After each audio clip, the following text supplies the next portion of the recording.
My favorite thing about playing high school sports is definitely the community it builds. It's taught me leadership, it's taught me resilience. Many people might go on to not play collegiately, but they can take a lot of skills that they learn and use it in their professional life, in their future careers. High school sports are worth protecting because it gives students an outlet to grow, to become a leader, to become what they want to be.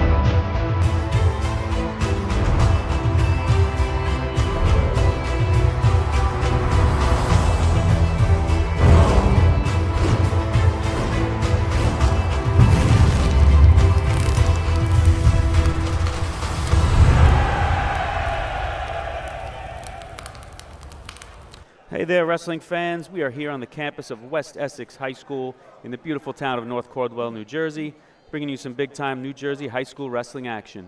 The Cedar Grove Panthers have rolled into town to take on the West Essex Knights.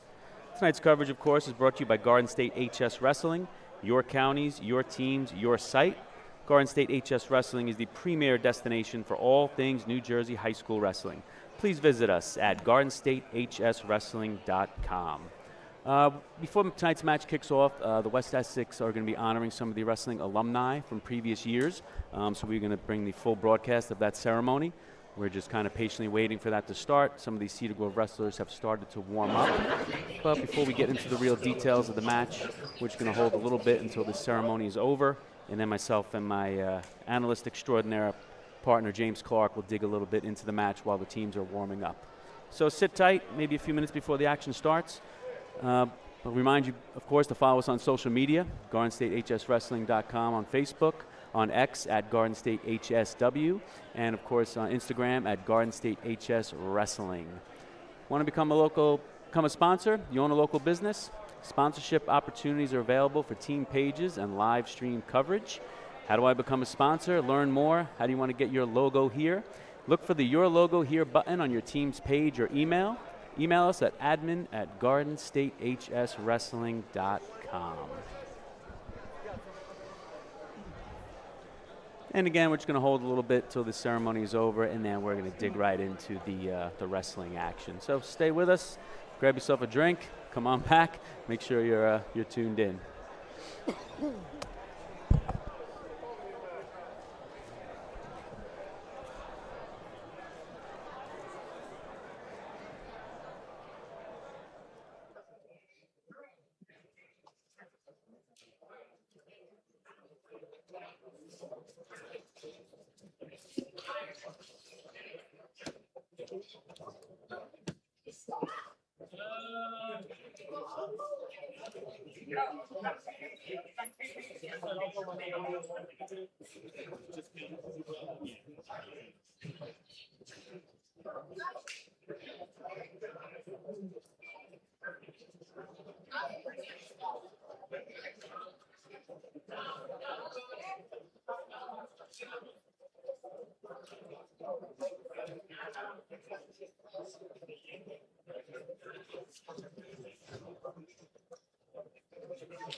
What?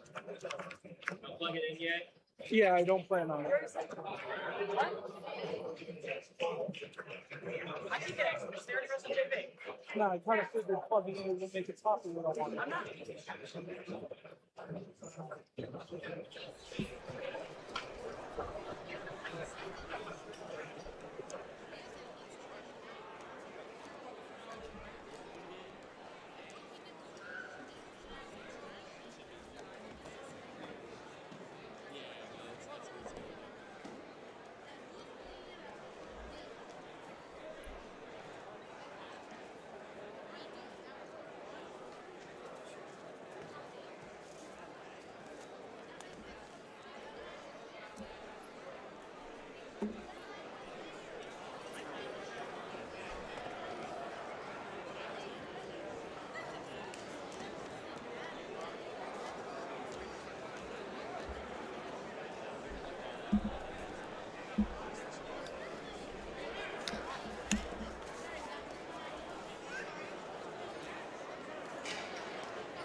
Hey, just let everybody know. So Cedar Grove, looks like they've finished their warm-ups.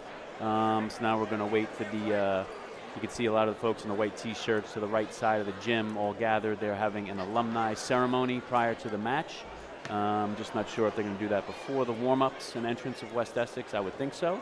But we're just kind of in a holding pattern right now.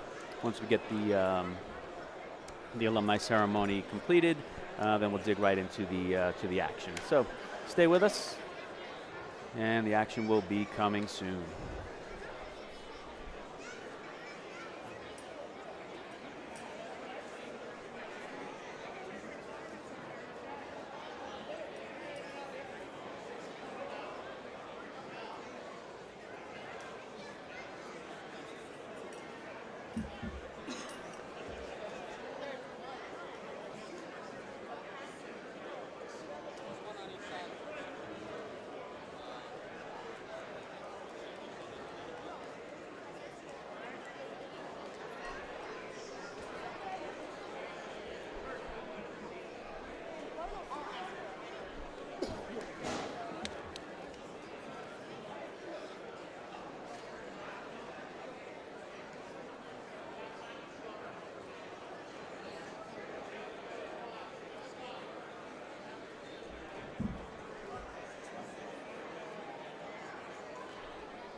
And the lights have been turned down, and I think we're going to be getting West Essex coming out for their warm-ups potentially, to be followed by the alumni ceremony, but We shall see.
And folks, just a reminder, tonight's match is presented by Tavern 292, located at, of course, 292 Passaic Ave in Fairfield.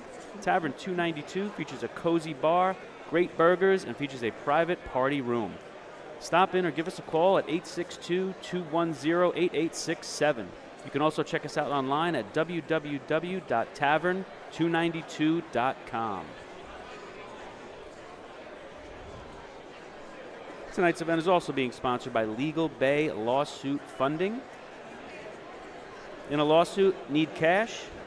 Definitely need cash. Who doesn't? Legal Bay is just a call away. Call us toll free at 877-571-0405 or visit lawsuitsettlementfunding.com to learn more. Again, you're in a lawsuit, need cash? Give them a call. Legal Bay Lawsuit Funding. And tonight's match is also going to be sponsored by Fairfield Wellness and Physical Therapy. At Fairfield Wellness and Physical Therapy, we pride ourselves on providing the highest quality care. Our staff has combined the best of several independent services to create a more effective way of treating patients and increasing their overall health. Your path to better health starts here. Learn more or schedule an appointment by visiting www.ffwpt.com or by calling 973-403-9911. Who wouldn't want to start a better path to health right now? Let's give them a call.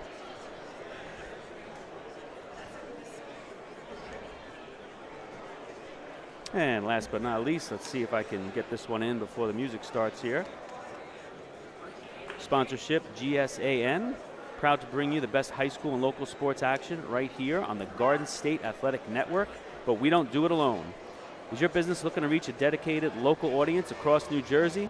From the opening kickoff to the final buzzer, our fans are locked in. And here comes the music, of course. I will finish the read as soon as the music goes down.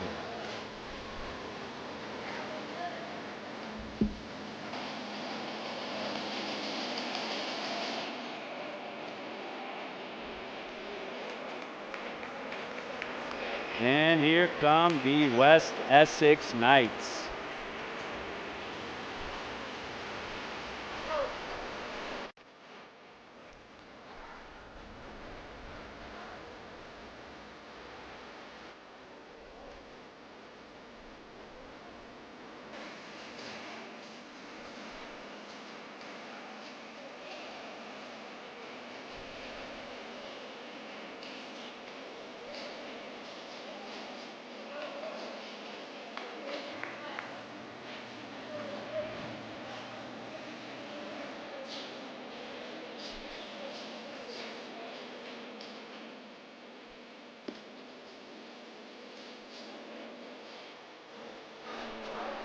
And for anybody just joining, just a reminder, we are going to be having a West Essex Wrestling alumni ceremony right after the warm-ups are complete.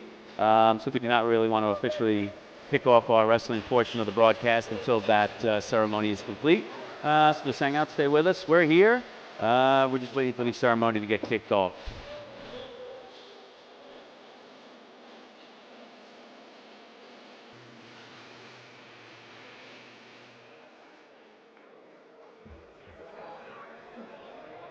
Okay, so I'm just going to go a little silent here for the next few moments as they honor their alumni, and you can hear the PA announcer. The home of the West Essex Knights. We hope everyone enjoys tonight's event. Tonight, the West Essex Knights are hosting the Cedar Grove Panthers. Tonight's contest is being conducted according to the rules of the New Jersey State Interscholastic Athletic Association. These rules provide for fair competition among players. Spectators can help promote good sportsmanship by observing the rules of fair play. Any verbal, written, or physical conduct related to race, gender, ethnicity, disability, or sexual orientation or religion shall not be tolerated. Could subject the violator to ejection and may result in penalties being assessed against your team. Each one is requested to take personal responsibility for keeping this competition at a high level of good sportsmanship. Thank you for your cooperation and enjoy today's match.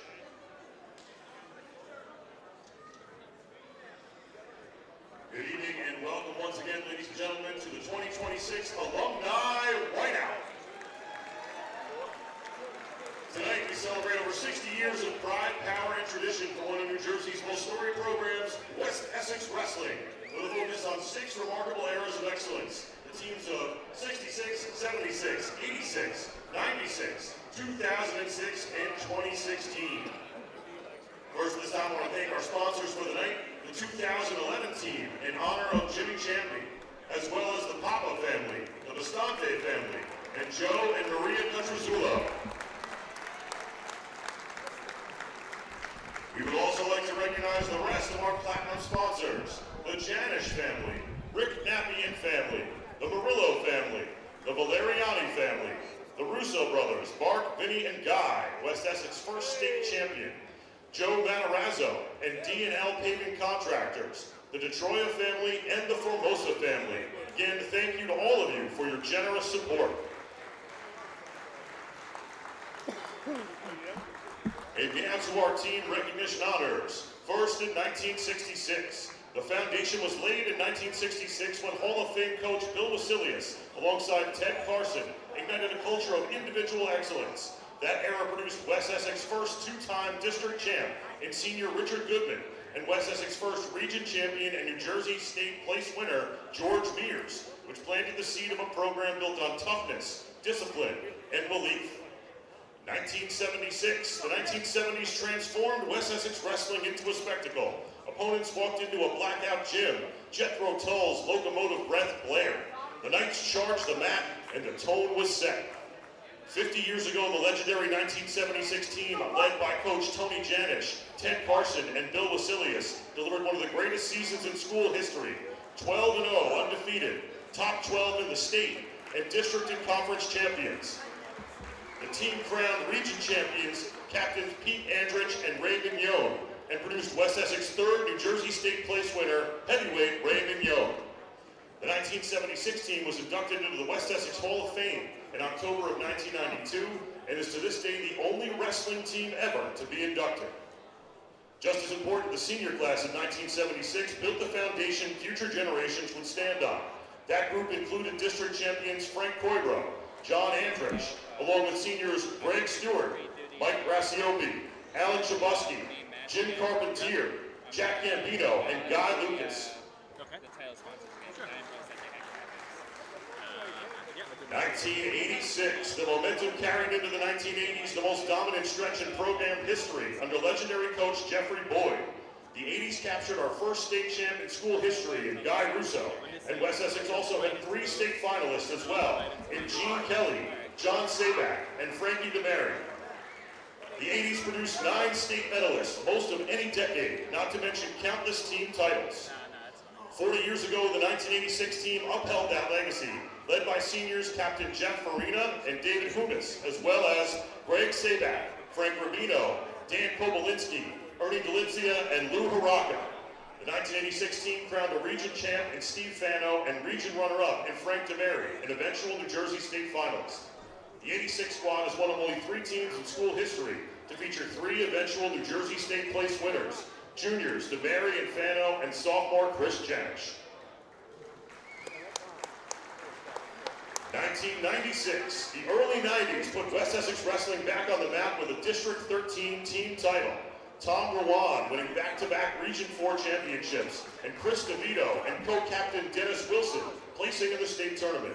This run in the early 90s set the stage for the 1996 Knights, led by Dave Drozjak and Mike DiStefano. Leading the way on the mat were co-captains Chris LaForgia and Tom Catanzano, both becoming District 13 champions.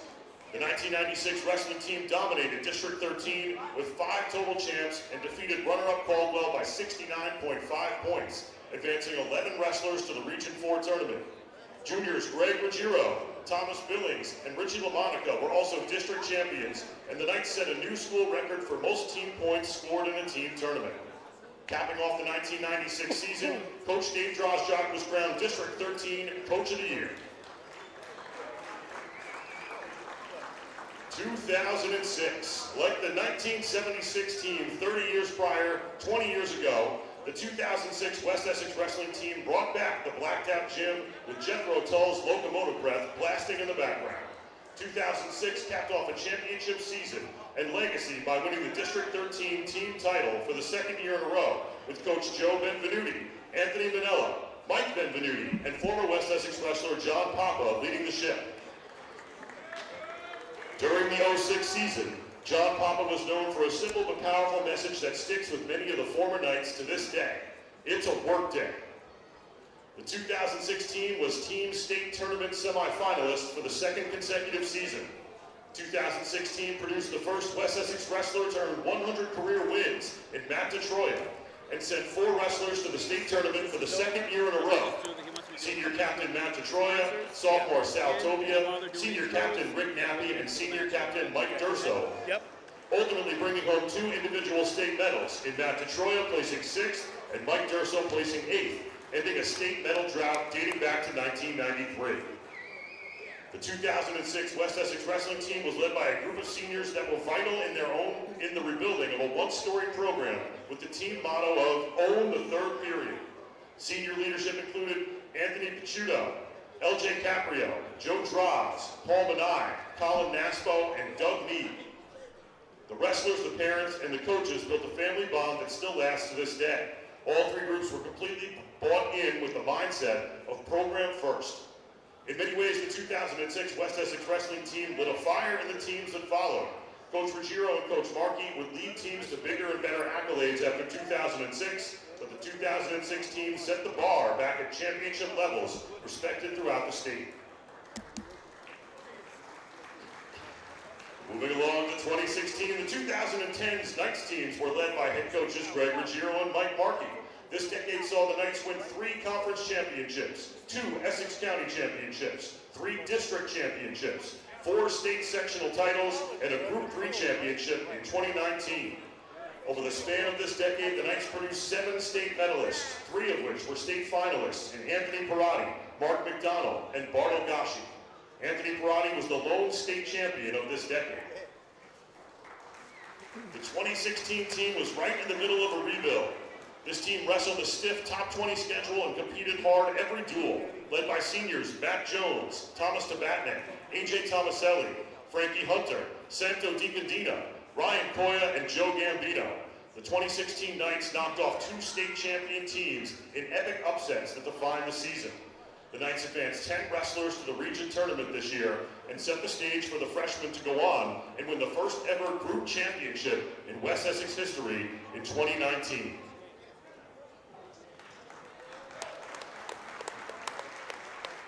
Tonight, ladies and gentlemen, we welcome Cedar Grove to our gym, but this is more than a dual meet. It's a tribute to the past, the pride of the present, and the legacy that still echoes through this gym. Once a Knight, always a Knight. And to our 2026 Knights, what will your legacy be?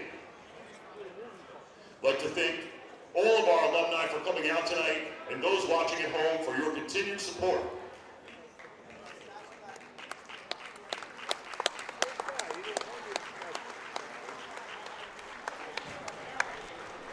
All right, folks, looks like the alumni ceremony is just winding down. Both teams have warmed up already. Tonight's match is being brought to you by On to tonight's lineups. Tavern 92, 292 Passaic Ave in Fairfield. Markey and assisted by Coach Greg Ruggiero, Joe Laspinosa, and Ricky Cassidy. Cedar Grove is led by Coach Mike Rizzi. As we get ready for introductions, also being brought to you by Legal Bay Lawsuit Funding. Anthony Clarizio and Dominic DeFury. And of course our friends at Fairfield Wellness And now, Physical ladies and Therapy. gentlemen, for tonight's matchups, beginning where we will begin tonight at 215 pounds. And we're going to start tonight's action at 215 pounds. Michael Cantarelli. And for the West Essex Knights. So let me restart a little bit. Hey there, wrestling fans. Thanks for joining. In case you didn't join us a little earlier, we are here on the campus of West Essex High School in the beautiful town of North Caldwell, New Jersey, bringing you some big-time New Jersey high school wrestling action. The Cedar Grove Panthers have rolled into town to take on the West Essex Knights. Today's coverage, of course, is brought to you by Garden State HS Wrestling. Your counties, your teams, your sites. Hey everybody, what's up? I'm Tommy Farquhar, former collegiate wrestler, referee, and coach. I'm alongside my broadcast partner, analyst extraordinaire is what I'm calling you from now on, James. James Clarke. Together we will be bringing you tonight's action from all aspects of the match. So as they're doing the introductions, let's kind of set the stage a little bit here from a team perspective before we dive into any individuals. The visiting Cedar Grove Panthers, they're a Group 1 team. Wow, that announcer's loud. A Group 1 team coached by Michael Rissamini. They come in tonight's action riding a 4-match win streak. They are 4-1 on the season, with their only loss coming to a very tough Caldwell team. They did open the season with a win at the Ramsey Invitational, winning the tournament by almost 30 points. And James, they did have 6 champions in that tournament. Your thoughts on this Panther team, a Group 1 coming into the big school to take on a Group 3? Yeah, I mean, they're a very young team, as we were talking with Coach Racimi earlier before the matches started, too. They have at least one wrestler that they're going to be missing up a little bit as well, too. They're out one wrestler, but they have pretty much their entire lineup in there as well. And I know these Panthers are going to be looking for Rocco Caputo also in the lower weights as well, too, to really make a big impact for the lower weights down here for this Panthers team. But they're young, they're in the uprise. Coach Racimi really seems very confident in his Panthers team, and they can really give West Essex a run for their money tonight. I think they're coming in a bit of an underdog, and I think you'll maybe agree with that. The Group 1 versus the Group 3, but they're off to such a great start. I feel like they may be a hot team right now. Yeah, I mean, the only big loss that they really had was to Caldwell in the 40-32 score right there, too. And Caldwell, one of the top 20 teams in the state as well, too. And they're all in the same Super Essex Conference American division as well, too. So they're wrestling in that tough division with Seton Hall Prep, West Essex, Livingston, and Nutley. You know, those teams, those are no slouches whatsoever in that division. Absolutely not. I mean, they're definitely no slouches in this one. All these teams are very, very good in their own right, all right there between one another. And with being 0-1 in the division as well, too, this is a chance for them to be able to take over West Essex here, maybe even come out as a third place standing currently in the American division of the Super Essex Conference. I feel like we got a big match here tonight. Yes. I really do. Yes, this is one of those matchups. I mean, I know we're over at Caldwell and Seton Hall as well, too. That's also going to be a competition for who's going to be leading that division as well, too, and also who's going to be taking third as well, too. So that's going to make things very interesting for this Panthers team. All right, we're going to take a break, folks, for the national anthem. We're going to pause.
All right, James, so we talked a little bit about the Cedar Grove Panthers. Let's switch on the other side of the mat to the home team, the West Essex Knights, coached by Mike Markey. They come in tonight's action with a 5-2 record, and their only 2 losses, Southern and Mount Olive. Yeah, I mean, top team, 10 teams for sure in those in the state, of course, too, with those 2 losses and a narrow escape over High Point as well, to a quality historic team in the state.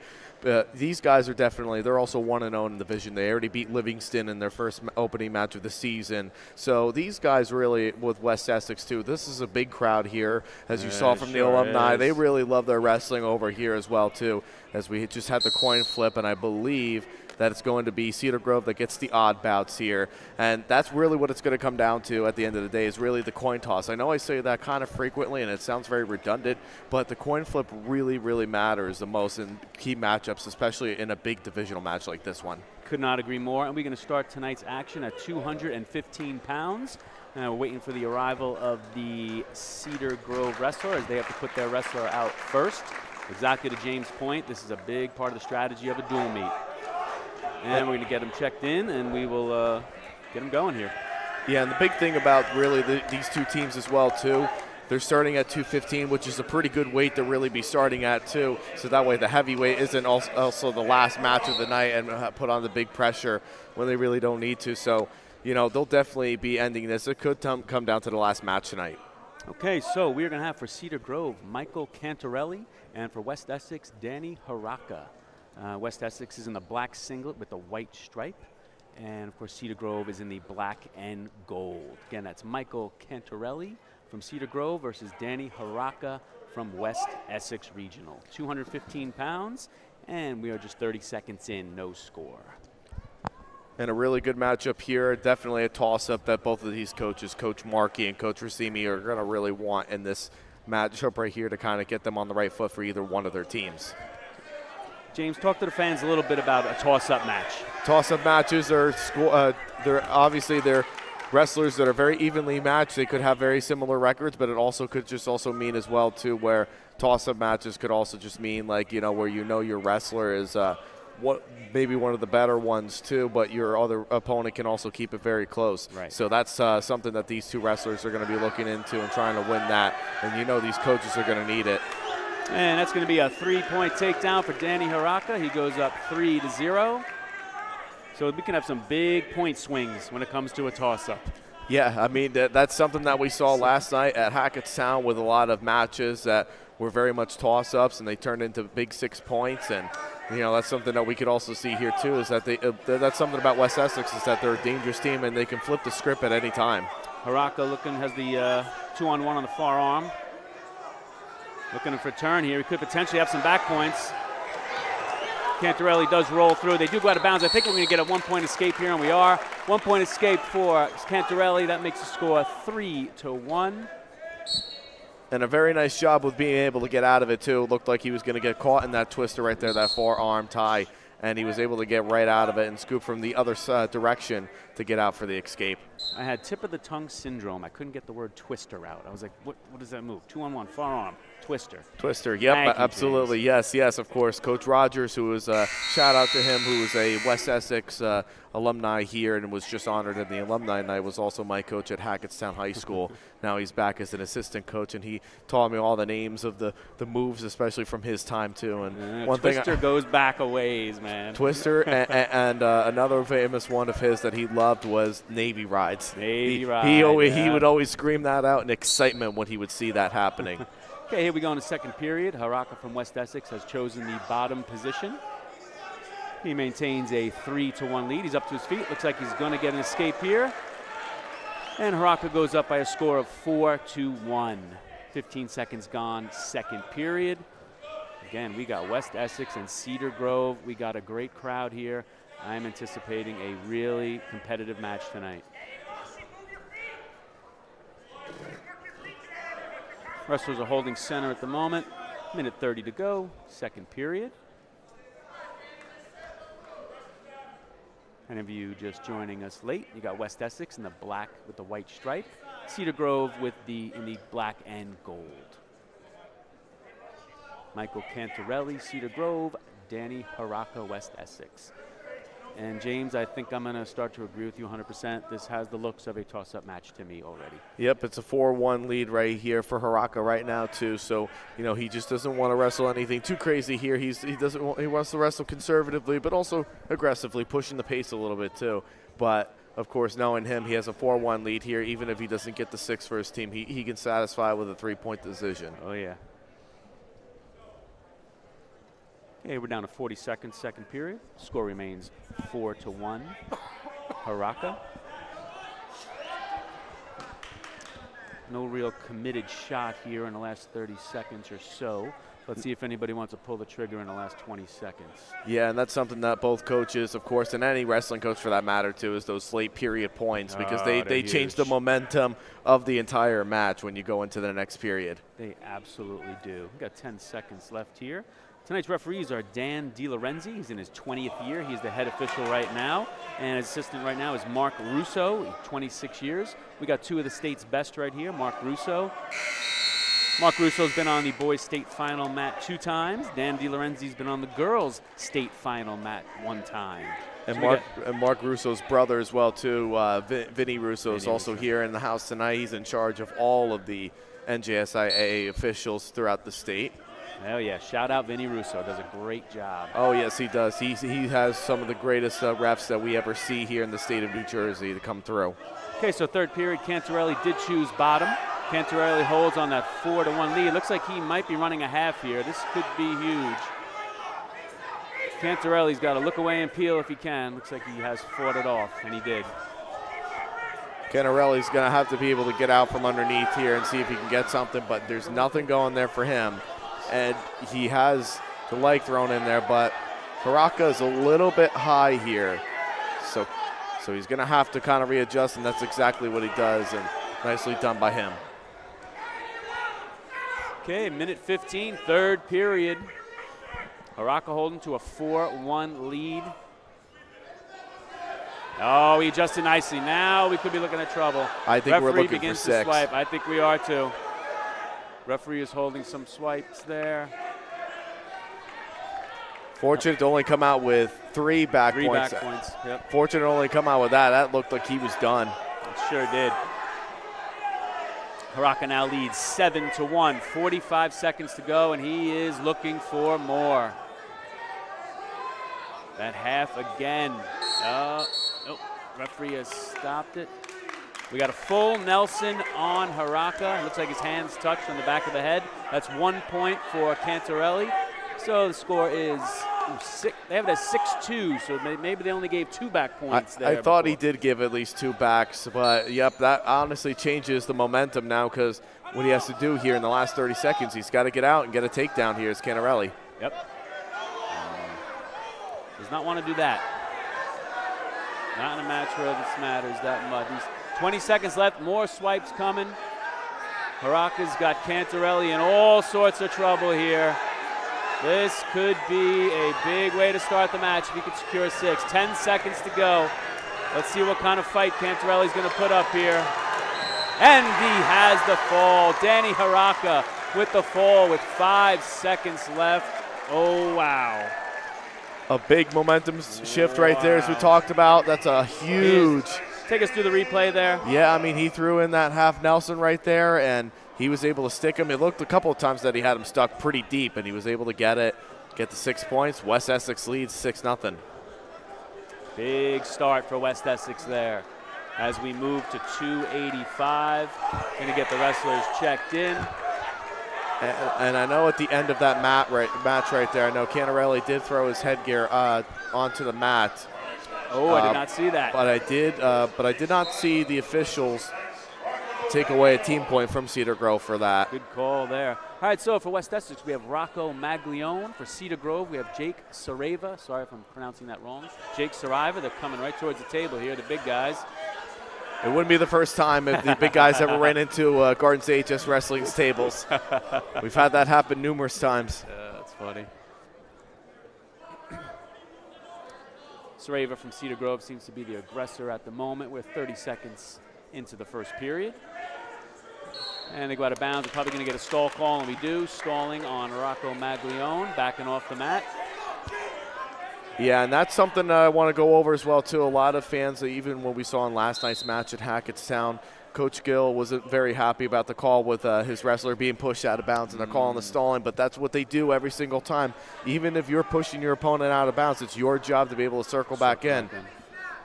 And I don't really have an issue with it. You know what? Once you get towards that out of bounds, you probably shouldn't have let yourself get that far towards the out of bounds in the first place. So if you do get shoved out a little bit, maybe you shouldn't have been there, hanging near the out of bounds line. Yeah, and I think that just initiates more action right there, too, to just circle in, because they want to see more action happening. Correct. All right, wrestlers go out of bounds. We got under a minute to go in the first period. Jake Sareva, Cedar Grove, Rocco Maglione, West Essex. West Essex in the black and white, Cedar Grove, the black and gold.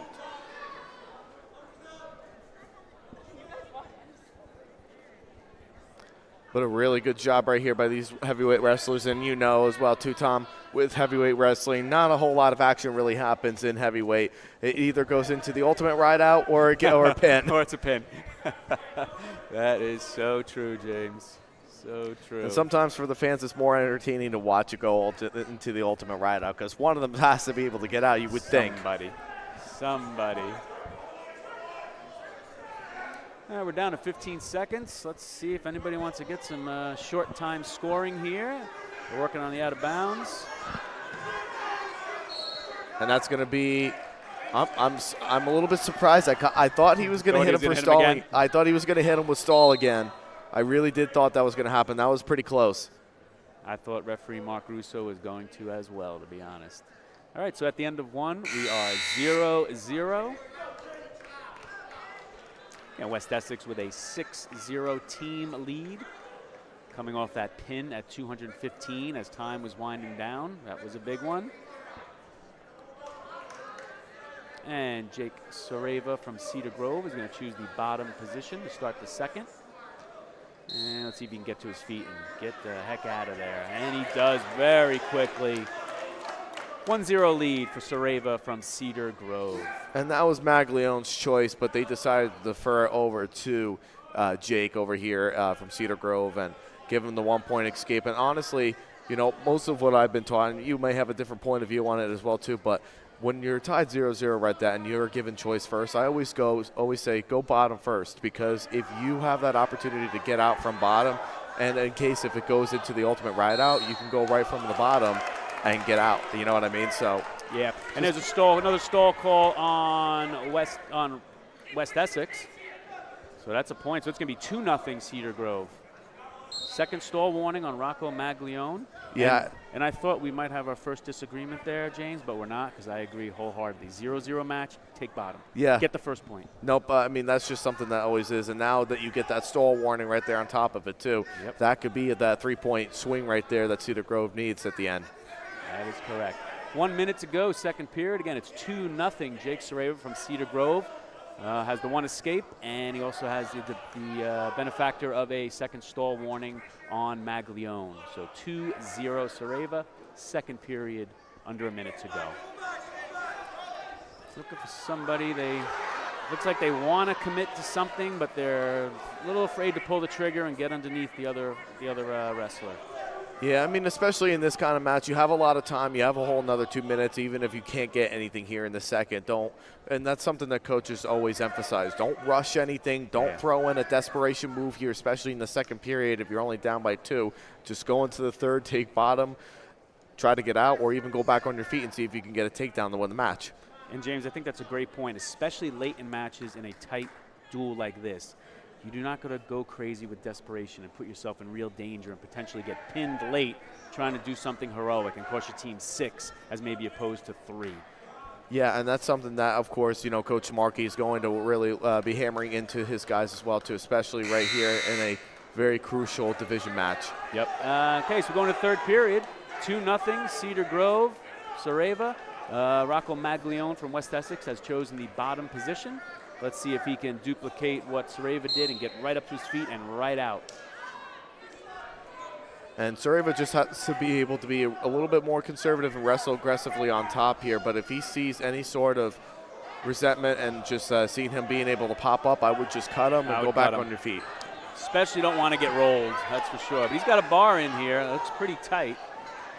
Good defense there by Maglione. Wrestlers are near the far side of the mat there, right on the out of bounds. And he's sitting right there onto the side right there, which is fine. He's in that position to sit on the side, which is fine, because all he has to do, and he hits him for a stall right there, right at the edge. Right at the edge. Referee Russo felt the Cedar Grove wrestler was not working up for to attempt to get to the fall, and he hit him for stalling right on the out of bounds. That may come back into play here, especially being on top. Do not want to give up another stall. And he tried throwing in the legs as well, too. You know, maybe that's okay if you can ride legs here and try to ride them out for the rest of the period, but just watch yourself. Don't get yourself, as you said, Tom, don't get yourself in that position to get yourself rolled over on top here because of throwing in legs like that, especially if you're not good with riding legs. Final minute. Conditioning is going to be a factor here. That I could tell already. Let's see if Maglione can get up and out. Or if we can get another stall call on top, that would be a neutralizer as well. But it's got him flattened out. Yep, and now coach, the official of Mark Russo is indicating for the bottom wrestler to get out. Telling him to start working up. His head is down. This is going to be this is a tough situation as a referee. I haven't been out there many times. Is the bottom guy doing enough? Is the top guy parallel? You got to weigh all that information. Seems to be working well on top.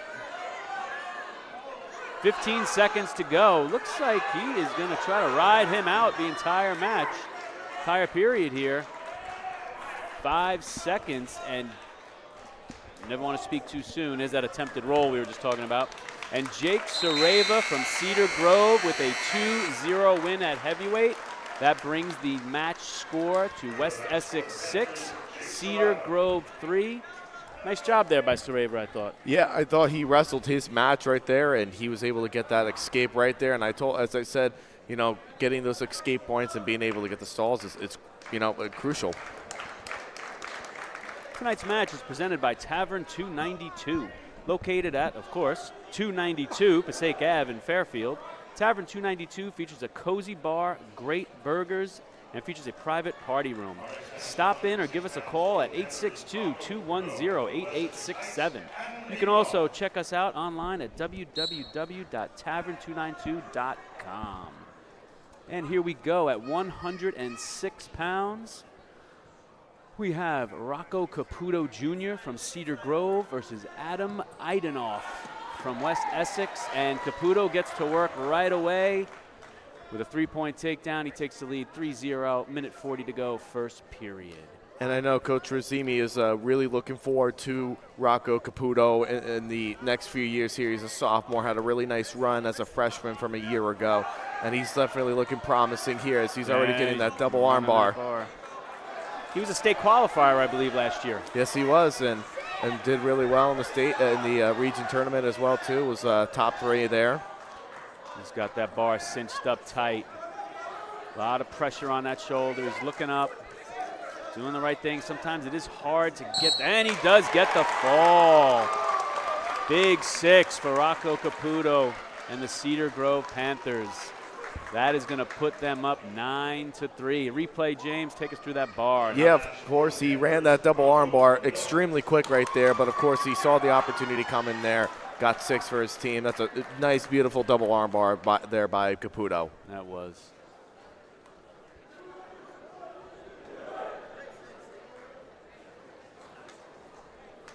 And we're getting ready for 100.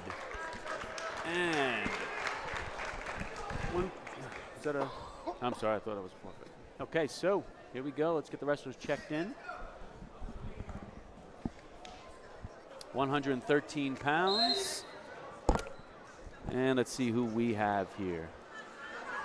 West Essex is in quick for a quick 3. West Essex up 3-0. And for West Essex, we have Joseph Formosa. For Cedar Grove, we have Mehdi Hasib. Formosa up 3-0 quick as they go out of bounds. We got a minute 30 to go, first period, 113 pounds. Cedar Grove with a 9-6 team lead. Formosa, he definitely saw that after seeing his teammate getting pinned there early in the first period by a great wrestler like Caputo. Went out there himself, got his quick takedown, and he now wants his 6 for his team. And he is being the aggressor right now, and you're right about that. They want that 6 back bad. Beautiful takedown. It's going to take his lead to 6-1. Formosa looks really strong on top with a smothering ride right now. Boot in, figure forward, under both arms. It's tight.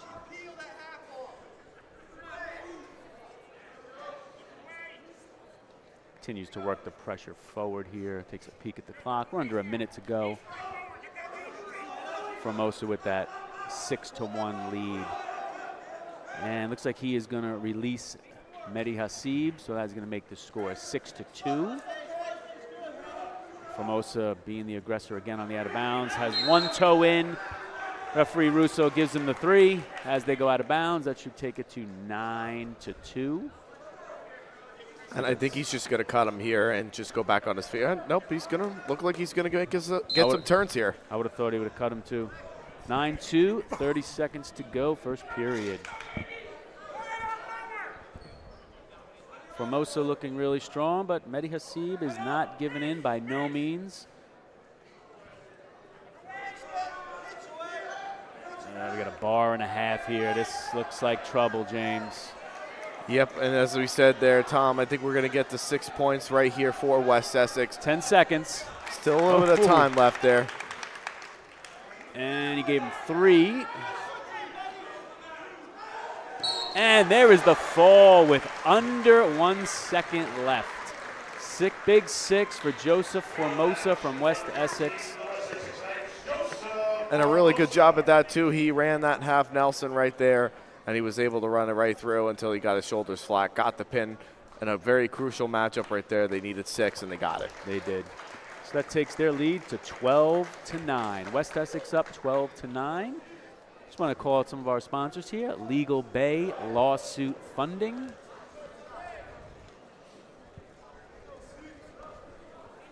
As we get the 120-pounders set.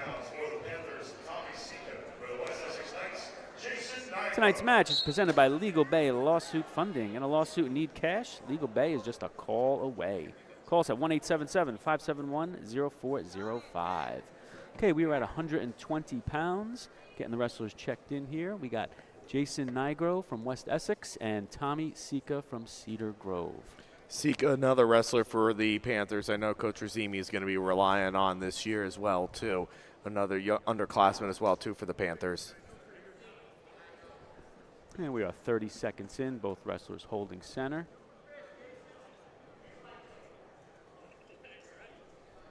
And if any of you are just joining us, you got West Essex in the black with the white stripe, Cedar Grove Panthers in the black and gold. We have the makings of a tremendous dual meet here tonight. We've got a great crowd. We got a West Essex 12-9 lead, and we're at 120 pounds. So let me reset it a little bit for everybody. We're also streaming over at Caldwell High School. We're streaming the Seton Hall Caldwell match. We're also at Phillipsburg High School streaming the North Hunterdon at Phillipsburg. And also all the way down by the shore as well, too, is Ocean Township Wrestling Howell. Wow, we're everywhere tonight. Yeah, we got a big crowd. We got a big crowd tonight going on at the Garden State HS Wrestling. Awesome, awesome. GardenStateHSWrestling.com. Your teams, your counties, your site. All right, we're down to 30 seconds in the first period at 120. Sika from Cedar Grove, Nigro from West Essex as the wrestlers go out of bounds. But neither one has really come close to a takedown, which is kind of rare for these lower weights to not even get in any shots or any scramble positions yet. Totally agree. I've not seen any committed shot yet. And as we say that, there's a committed shot by Nigro. Waterfall position, comes out the back doors, want to bring that leg up high. He should be able to finish this. And he does. Late period scoring, under 10 seconds. Nigro gets the takedown to get the 3-0 lead. It's a big takedown there at the end of the period. A very big takedown, and at the end of that one period right there, of course, you know, the coaching staff definitely does not want that given up, those takedowns right at the end. looks like Cedar Grove deferred to West Essex, and Nigro from West Essex will take neutral. And why not? He just got the takedown. Yeah, I think they feel a bit more confident now, and that momentum's getting in now to Nigro as he got that takedown.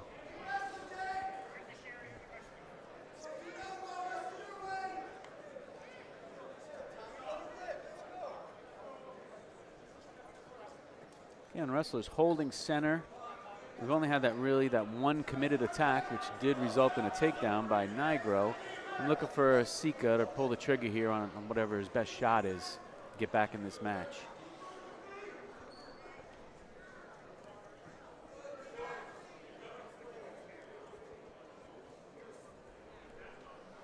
See if we can get something going here into this period. But Sika's got to be a bit more aggressive here on his feet. I agree. He's got to initiate shots, and if he's going to use that underhooks there, then he better try and use it for something to try to work his moves here while he has a minute left to go in the second. Yep.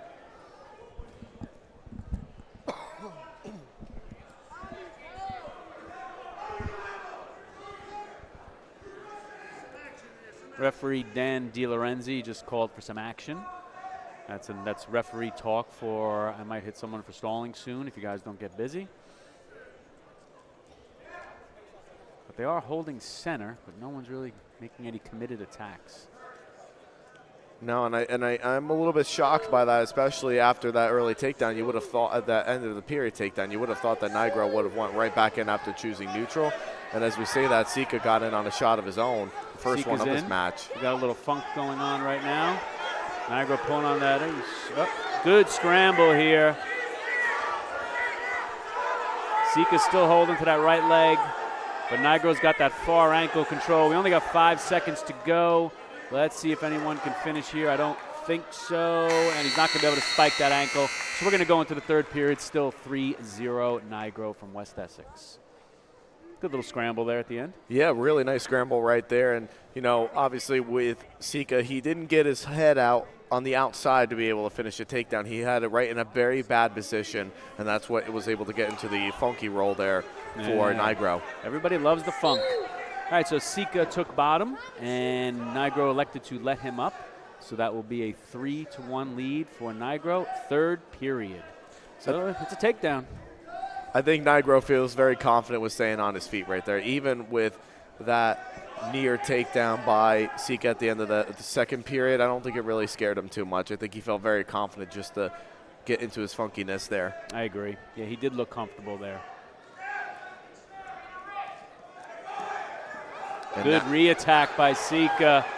Good re-attack, and that's going to be 3. And Tommy Sika takes a 4-3 lead, just like that. Well done. And that's something that Coach Markey looking over onto the West Essex bench, not happy about giving up that 3 right there at the edge of that mat. So we'll see what Tommy Sika can do here with a minute 15 left to go into the third, but Sika's got to be able to get to work here and ride out for the rest of the period. Yes, he does. And he's putting that leg right in, but right to his feet is Nigro. And he's going to get the escape, so we are tied with 1 minute to go. And that's fine for both wrestlers, too, especially for Nigro. I think he will definitely work into more of his advantages, maybe try and sneak out from the back door there again to try to get a late takedown in the third. But that takedown by Nigro is what's making this match a tie right now. Yep. Okay, 45 seconds to go. We are tied at 4. 12-9, West Essex clinging to a 3-point team lead. Let's see who's going to pull the trigger. They've both pulled the trigger, and they both have finished some shots. Just an eye poke there. It's going to be referee's time. That's what I call the Three Stooge move there as well, the Three Stooge move that Nigro was just able to go. And you shoot right after you poke him. Yep. Well, first of all, you're really supposed to go like this, and then it's supposed to protect them. So you got to be ready at any time if you're a wrestler. All right, 30 seconds. I feel like both guys' conditioning looks pretty good. I'm not really concerned. I feel like they're both ready to go.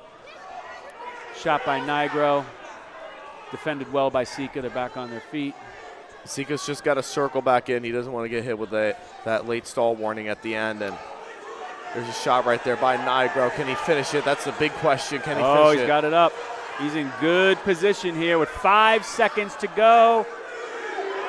Referee goes out of bounds. No takedown. Coach Markey does not like that call. Coach does not like that call. Coach Markey does not like that call at all. They thought they got 3 right at the edge, but all that last foot got out of bounds as what they didn't call it for.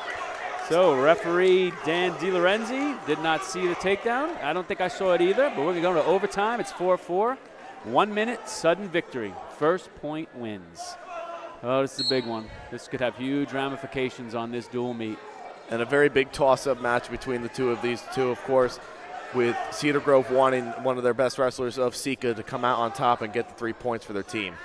I feel like we got 2 solid guys here. Very much so. Very evenly matched. Yeah.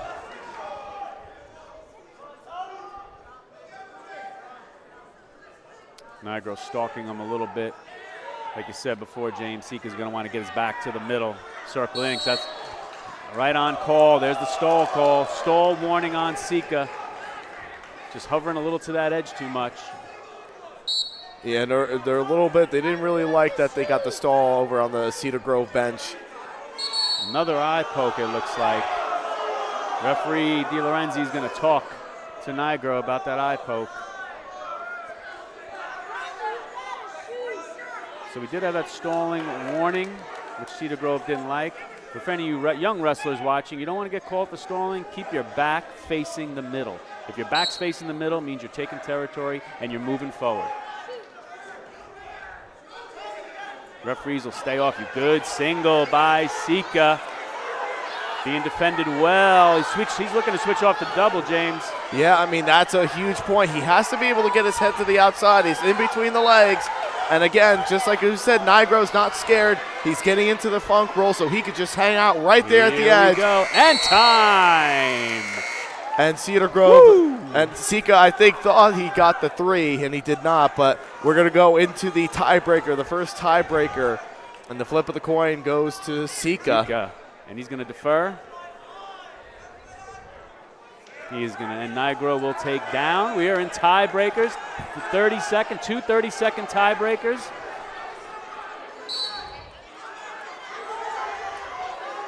And let's see if Sika can ride him out here.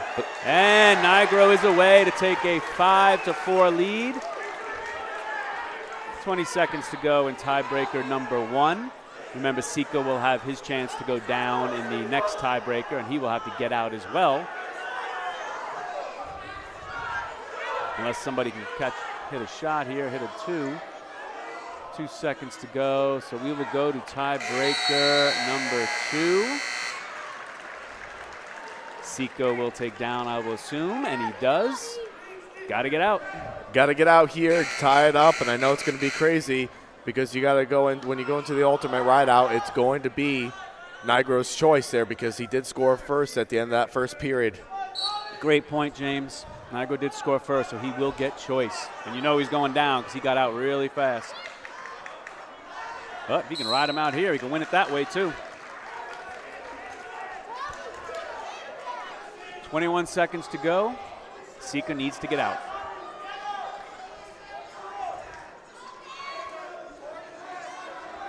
So if Nigro is able to ride him out this period, the match will be over. If Sika can get out, we will head to the ultimate tiebreaker. Only 10 seconds left here. Nigro just hanging out there. I think he's going to be content with only 5 seconds to go. Oh, looking to strip, rip, and run, and that is time. And Jason Nigro with a huge 5-4 overtime win. Well done, both wrestlers. That was a good match. Excellent match right there for both of those wrestlers. Of course, obviously, Sika wanted that one, but Nigro was able to ride out right there when it really counted, and that's how he got that win, is that ride. And when he worked out to the outside there, he knew he could hang out there in the last 5 seconds. He wasn't going to get called for stalling at the end there. He was not. And, James, I feel like the couple of kind of flippish matches have gone West Essex way. Very much so. So heavyweight was the only one for Cedar Grove that has gone their way so far. And, you know, you're going to have to really see what West Essex is going to need, especially when they're missing their 57-pounder. That could really make a difference. And just a reminder, tonight's match is being brought to you by GardenStateHSWrestling.com. Your teams, your counties, your site. please follow us on Facebook at Garden State HS Wrestling. All right, we're getting him checked in at 126 pounds. West Essex now has a 15-9 team lead. And so right now we have Anthony Sheridan from Cedar Grove versus Marcello Fornino from West Essex. Sheridan, Cedar Grove, Fornino, West Essex. In case you're joining us late, West Essex in the black and white, Cedar Grove in the black and gold. And Sheridan looking to spin for the takedown, but he's going to get, Fornino is going to come out with the 3. Fornino, it was a good opportunity for Sheridan to score, but Fornino was able to come out with the 3. And he's putting in a tough crossface there. All right, Sheridan out for the 1. Fornino up 3-1, 1 minute to go, first period.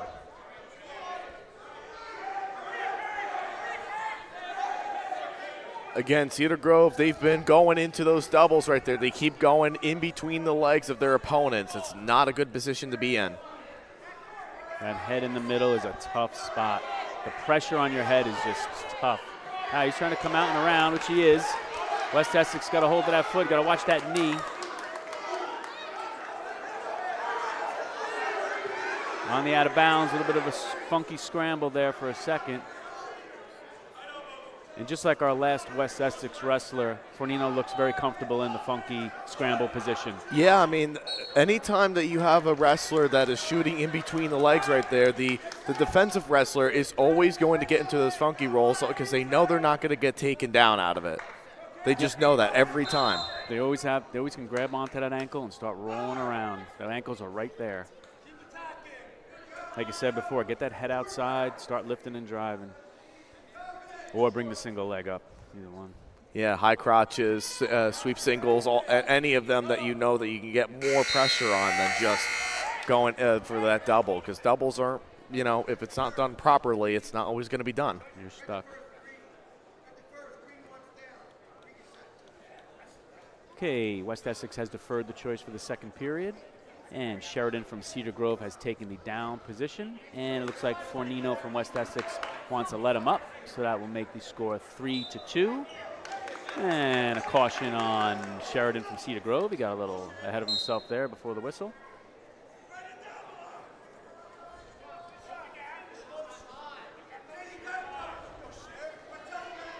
Three to 2. And fans, you'll notice we do have the 2 referees out there. We have a head referee and an assistant referee. They will switch each match, one being the head referee and one being the assistant one match, and then switch off for the next match. Yeah, I mean, those are something very crucial to always have 2 officials, especially matches like this. You have to have 2 officials in. I've off. Yep, there's Fornino in. One's going to want to lift that up, put it on his hip, which he does. Sheridan with a real strong whizzer here. It's going to be hard for him to score. He can roll through and get him on his back here, and he does. Sheridan has him on, and Fornino reverses it. So we are going to have a bunch of scoring here. We're going to have a takedown and 3-point near fall for Sheridan, followed by a 2-point reversal for Fornino. I think I said that right. Yep, we did get it right there, Tom. Good job by that. I mean, that was right at the edge of the mat right there. He looked like he had him in trouble, but then he ended up getting reversed right out of it, too, and he almost got himself in trouble as well, too. Did. But you don't apply that pressure like that, you're always going to get yourself in trouble in that regard. Fornino is going to let Sheridan up again. So now it's going to be 8-5. Sheridan. And he's in on that single again.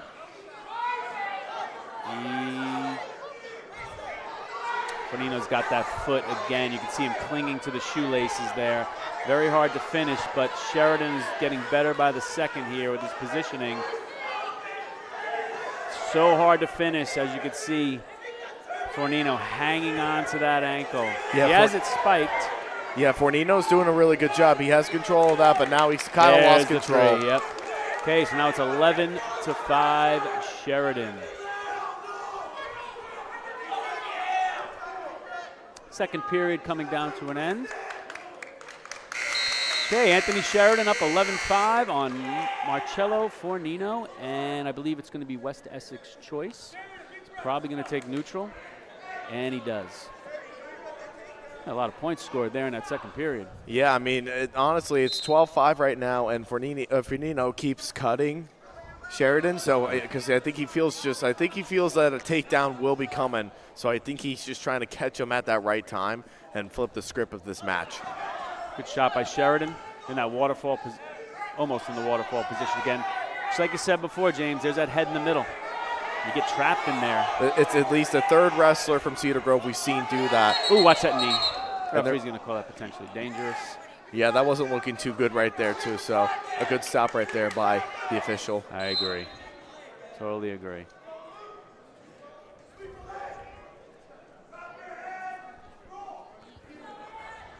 But a really good job right there by, of course, both of these wrestlers keeping this. But it can be a bonus point victory for Cedar Grove. If they do it, that'll be huge for them. A little bit of a scramble here. I'm going to look for Fornino to probably get the 3. And maybe look for more with a possible, no bow cradle. That's 3 points for Fornino. That makes it 12-8. Think he's going to cut him again, James? I think he's just going to look to ride with a minute left. I think he knows that it's time to get to work here, try to get to tie this up or get a pin right here. Yeah, and he's looking for something big. When a wrestler goes around to the front like that, they're looking for something big. Cement mixer, bow cradle, but he's got his hips a little low here. Good opportunity for Sheridan to get the score here. 35 seconds. Yeah, just doing a really good job being into that funky roll there. And, of course, Fornino doing a really good job preventing that reversal from happening. That's something that Sheridan's looking for. 30 seconds to go. Sheridan in the black and gold from Cedar Grove up 12-8 and on bottom. And let's see if we could have any. If Sheridan can hold this lead.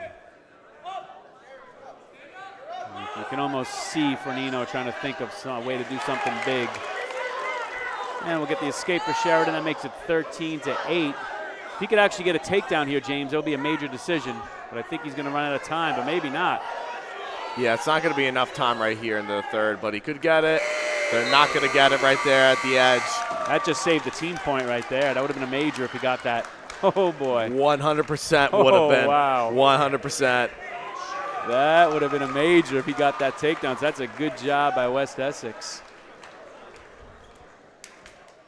Tonight's match is presented by Fairfield Wellness and Physical Therapy. At Fairfield Wellness and Physical Therapy, FFWPT, we pride ourselves on providing the highest quality care. Our staff has combined the best of several independent services to create a more effective way of treating patients and increasing their overall health. I love this. Your path to better health starts here. Learn more or schedule an appointment by visiting www.flwpt.com or call 973-403-9911. Fairfield Wellness and Physical Therapy. Your path to better health starts here. I'm ready for a path to better health, James. What do you think? That sounds pretty good. Yeah, I would. I couldn't agree with more with you there, Tommy. Need to get myself back into the wrestling shape, really, in a lot of different regards. Wouldn't that be nice? Oh, man. All right, so we are at 132 pounds. The team race has tightened up a little bit. West Essex up 15-12. And we have Christian Bastante from West Essex in the white and black versus Luke Okel from Cedar Grove in the black and gold. Okel from Cedar Grove, Bastante, West Essex. And Okel's bringing that single leg up. Good opportunity to score here. He wants to pull that out and get it up high, which he does. Nicely done.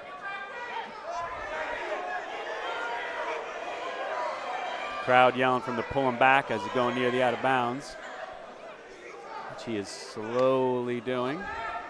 He's got him in that right position, but I think he's just trying to pull him right back in to secure the takedown if he can finish it.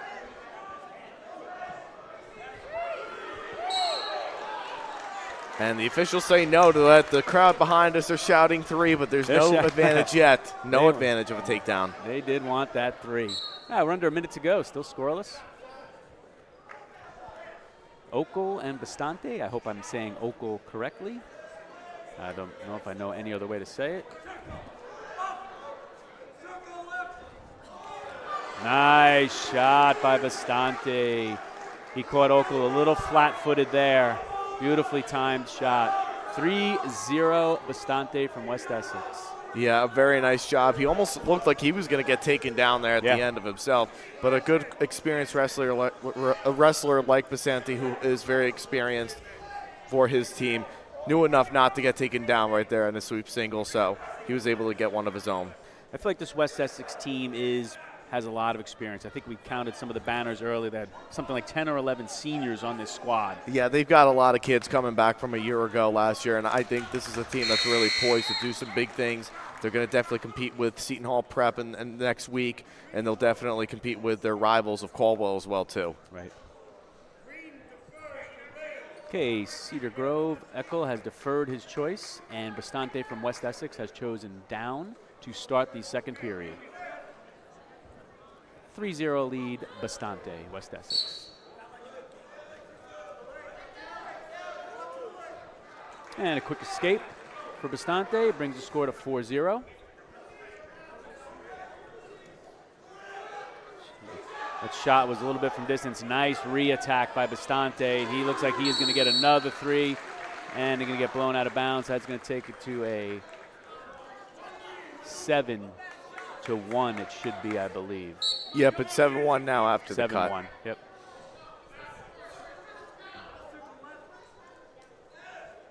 Just keeping an eye on the score over at Phillipsburg High School, and North Hunterdon is coming back right now with a 29. Well, Phillipsburg is up 29-24. Wow.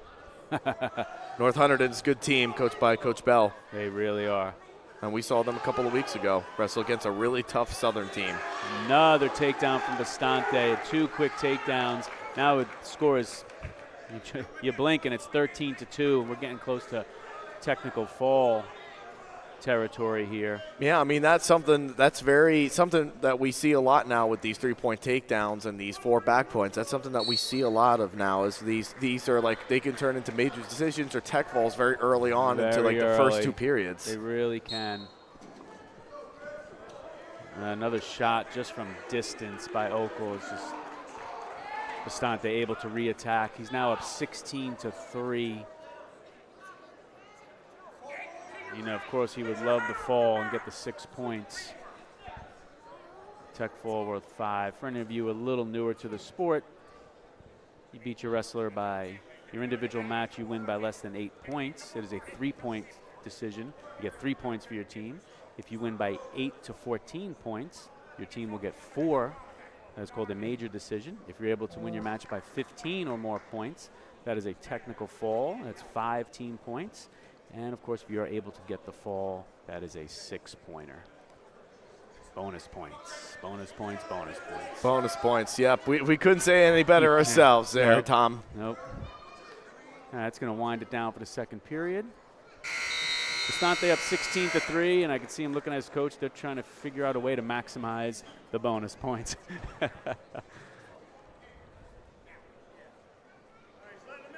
He's letting him up there. Of course, that's something that I kind of thought that he was going to do at the end of that second period there, to cut him and get that takedown again, to get the tech fall done early. But looking forward again for that tech fall. Yeah, and 1 takedown will do it, if my math is correct. Yep, your it's math. Never my best subject. It was neither was mine. Don't worry. But I think we're right. 19-4, that'll do it. That will be it. Yep, it'll be a tech fall.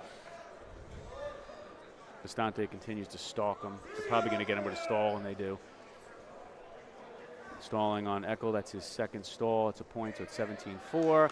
And another takedown by Bastante, and that's going to do it. So Christian Bastante over Luke Eckel via technical fall. That is going to bring the team score to 20-12 in favor of West Essex. A really good job right there by him being able to get that. He looked solid. He really did.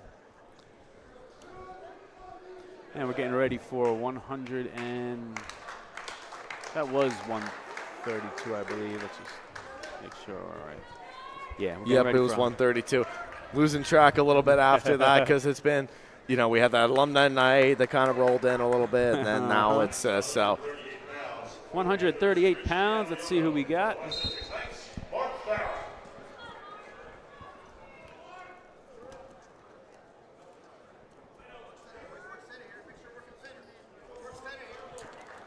And, of course, Mark Russo saying to the wrestlers to work in the center, work center. And we got a stall call already.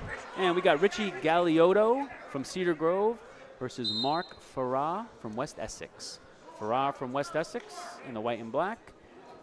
Galiotto from Cedar Grove in the black and gold. Farquhar, who had a big win last year in overtime against their rivals of the Caldwell Chiefs. Big one in overtime right there. A very controversial one where Caldwell thought they got 3 and then they ended up getting 3. And Gotta love it.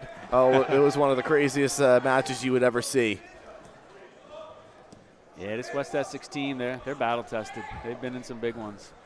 Yeah, most definitely. They've always been a tough team. Seem to always have a tough schedule. They always put some great teams on their schedule. Yeah, Mount Olive, Southern, and Caldwell being up there, Seton Hall Prep. Those are all teams that they all see each other all the time. So they all know each other very well, and they keep these matches competitive. Hey, wrestlers go out of bounds. Under a minute to go, 138 pounds. Galiotto, Cedar Grove, Farquhar, West Essex. 0-0. And a key toss-up right here for this matchup that I know Cedar Grove definitely wants to take advantage of here. Yeah, I feel they need a couple toss-ups to go their way. Still a lot of time in this match, but still.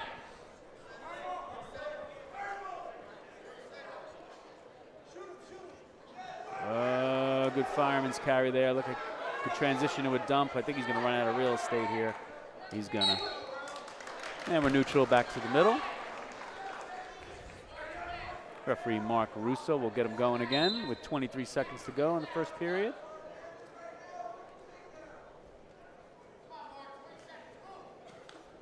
Good throw by Farquhar. Roll through, 50-50 situation here. 3 points for Farquhar. Man, he scored that with 6 seconds left in the first period. Big late takedown there.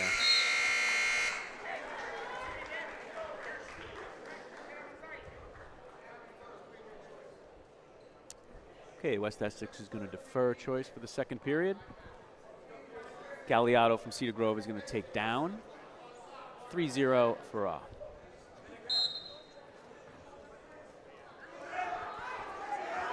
He's got a bow cradle locked up. Not in the greatest position, though. Hands were a little high. And escape for Galiotto. 3-1.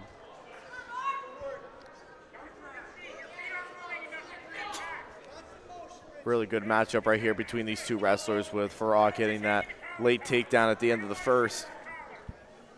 That was a big takedown. 6 seconds left, he got that takedown.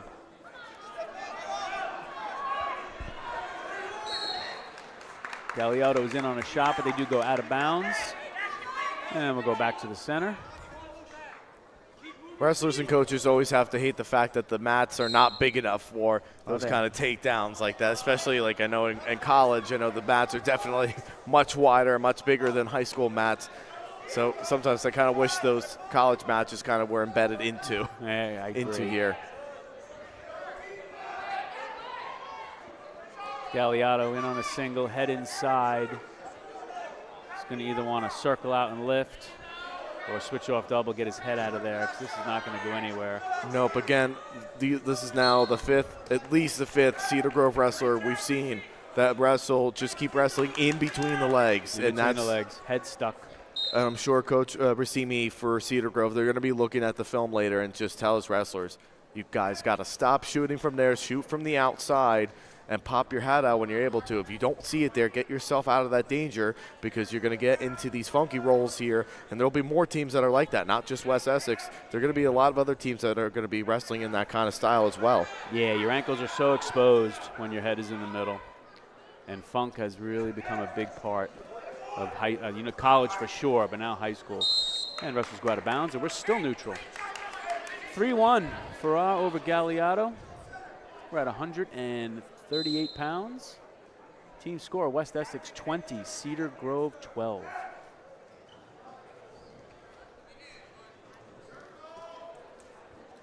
And Galiotto was the only one that really took a shot into this match, in the second period at least so far. Yep. And we're under 10 seconds already. See if he can try to score late again. Under 5. I think we're going to go into the third. Another good Another decent shot by Galeotto there. He was in much better position there out to the side. All right, so it's going to be West Essex choice. Farquhar is going to take down. Third period, 3-1 lead.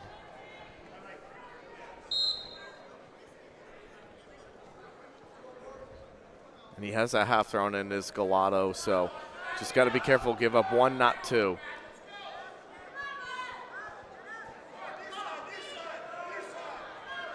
Trying to keep good pressure forward. Roll attempt. Good follow by Galeotto. See if Farquhar can get himself free. He's got good hand control right now. I think he's going to get his one.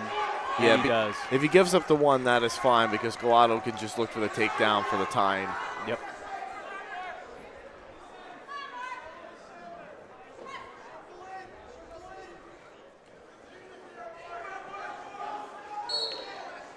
And a stall warning there on Galato. The first one for him. And both wrestlers actually have been now warned for stalling now. Correct.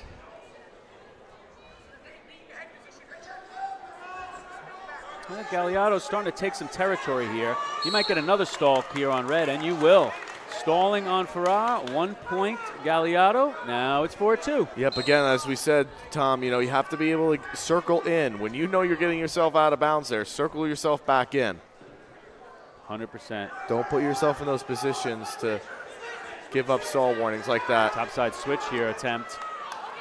Galeotto in a good position to score, but Farquhar's not giving in, obviously. He's got to get his hips up if he wants to score here. That's going to be 3, I think. That is 3 for Galeotto. He is now up, and now he's in a bit of a bad position. Real nice adjustment there by Galeotto. He's up 5-4. And Farquhar is just looking for a point here. 20 seconds to go. He's got to be careful because, and the West Essex bench, they wanted that stall right there. Man, we got another toss match here. Jeez. All right, let's see if he can ride him. 18 seconds to go. He can stay on top. He'll get this win. Pretty easy for Farquhar. You got to get out and get this match to overtime. And if you're Galeotto, you do not want to give up 2. Good follow by Galeotto. And he does get the boot in and flatten him out, and that's going to do it, James. Well done. And that is a huge. That's a great job by Galeotto. That is a huge win for the Panthers right there to get that win at 1:30 in a toss-up match. And it's going to cut the lead for the Knights now 20-15. That was big. Well done. Really good job there. Both wrestlers wrestled tough. I felt like Galeotto was really pushing the pace a little more in the third period. The second and third periods, he definitely seemed like he was wrestling more of his match, and he ended up getting the win. And that's what happens when you become more of the aggressor in the second and third periods where it's really mattering most. Yep. In those kind of toss-up matches, that's what happens. And I think you called that at the end of that second period. You said Galeotto is the only one that took a real committed shot in that second period. He was starting to push the pace already. And that all comes down to conditioning, but it's also pacing the match as well, too, which is a good terminology to use. Yep. Okay, so we are at 144 pounds. We have Dante D'Achille from West Essex, Christopher Miller from Cedar Grove. Dante D'Achille, and he's going to get a quick 3 points here. 3-0, Dante from West Essex. 20-15. This has been nip and tuck all night long so far. Most certainly has, but the Panthers aren't going away so easy on the Knights. They're giving them a run for their money, as we kind of thought they would tonight. They sure are. They are wrestling tough. Dante in another shot. Looks like he is going to get another 3, and he is going to push his lead to 6-1. Minute 10 left in the first period. And we definitely could sense here that West Essex is going to be looking for bonus points in this match. Oh, 100% after those 2 quick takedowns right there. Not that it's almost a guarantee you're going to get bonus points, but in your mind, you're thinking this is like a much quicker way now of where you can start kind of putting away some. When you get into the later meet, you're going to be seeing Reed Clausey coming up for West Essex, and you're going to be seeing a couple of those other guys as well too that are going to be hammers, and that's why Cedar Grove needs to minimize the bonus points, especially here against a really good opponent here of D'Achille. D'Achille, yep. And D'Achille did release him, so it's going to be 6-2, 45 seconds to go. First period. Good shot by Miller, but good, well defended by D'Achille. Another 3 points. 9-2, 35 seconds to go. Dante looking to his coach for some instruction, and they have decided to cut him and get right back at it. He's really being the aggressor, taking good shots. Going to want to switch off here to a double, and he does. Now he's got to run it down. Another 3. 12-3, D'Achille from West Essex. 12 seconds to go, first period. Now you're going to want to ride him out and just hold him down. Spikes that ankle. And he's going to finish on top. Solid first period for Dante D'Achille. Miller did fire off a couple of good shots, just really well defended by D'Achille. Just going to give you a quick update. It's on the last bout of 150 over in Phillipsburg. Phillipsburg holds a 2-point lead, one bout to go, 32-30, and that's a winner-take-all match, so either wrestler's got to win that match there. Wow. A great rivalry that has kind of built up over the last few years with the Lions wrestling the State Liners. Nothing like a good, hard, tough dual meet, I'll tell you.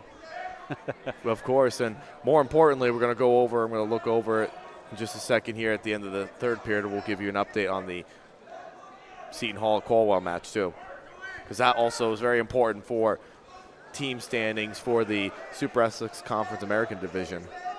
Another good shot by D'Achille. Started with high crotch, but defended well by Miller here. He's got D'Achille stretched out a little bit. He should be able to defend this.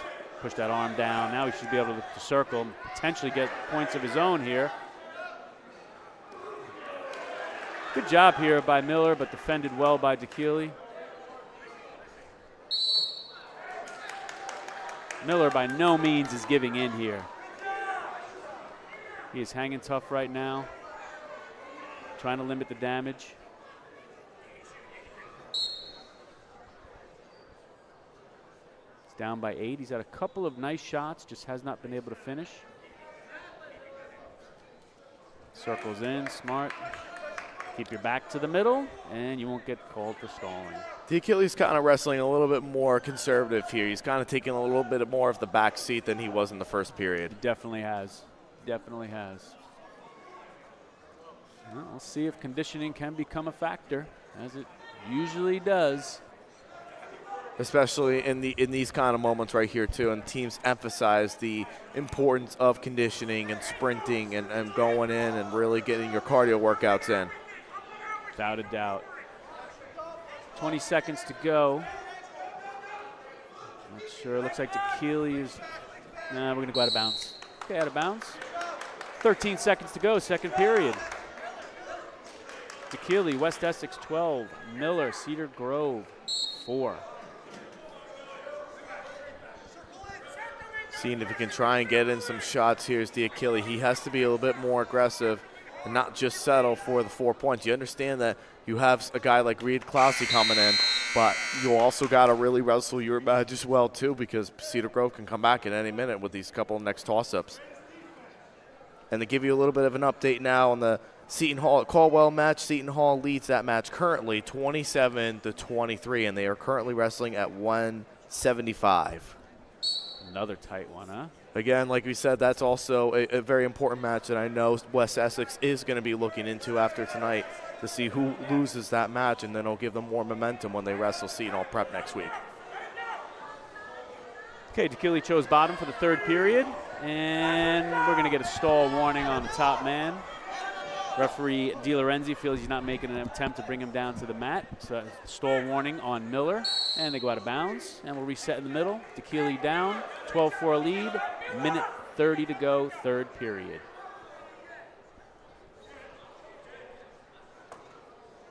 Miller has hung tough here, changed the momentum a little bit of this match. Yeah, I mean, he's definitely been hanging on for that 4-point major, and that's something that's very crucial for them, you know, being able to hang in tight and do their thing and what they have to do. And 1 point escape for D'Achille brings the lead to 13-4, so we remain in major territory here.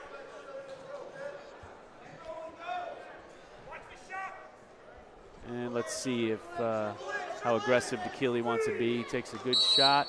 And we get another stall warning as Miller did kind of work his way towards the out of bounds. That's going to be a point for DeKeely. Now it's 14-4. He's got a 10-point lead. Now he's starting to come forward. Might be smelling a little blood in the water here. And he's really picked up the pace here. And that's going to be 3 more. So now we're going to be 17-4. I'm sure they're going to cut him. Yep, definitely knowing that he's in that tech fall territory now. Get that takedown in. And here we go, 17-5, 12-point lead. Next takedown for DeKeely will do it. Again, if my math is correct, James, next takedown will do it. Yep, 100%. And that's an easy one to figure out there as far as math even number goes. 20. Yep. That is an easy one. That's an easy one right there. I don't think you'll mistake that one too much there. All right, 30 seconds to go. Let's see if DeKeely can get one more. And let's see if Miller can defend. It's all about the team now. All about the team. But I got to give credit, though, a little bit to Miller, who's been hanging in for 6 minutes. Right? It looked like he would have gotten that tech fall early, was DeKeely, but give credit to Miller, who's been hanging in tough and just refusing to give up that tech fall. Miller has wrestled tough. I agree. And we're going to get a stall call here for sure.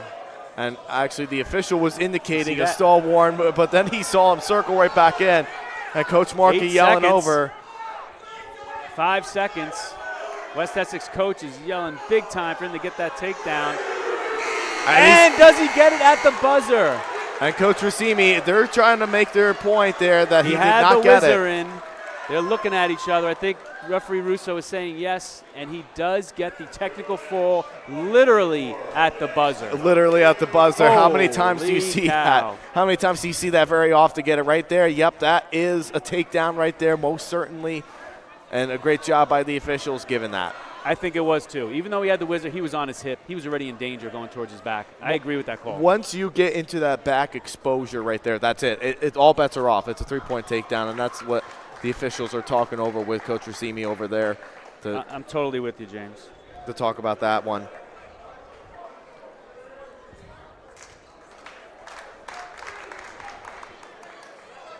Okay, we're getting set for 150 pounds.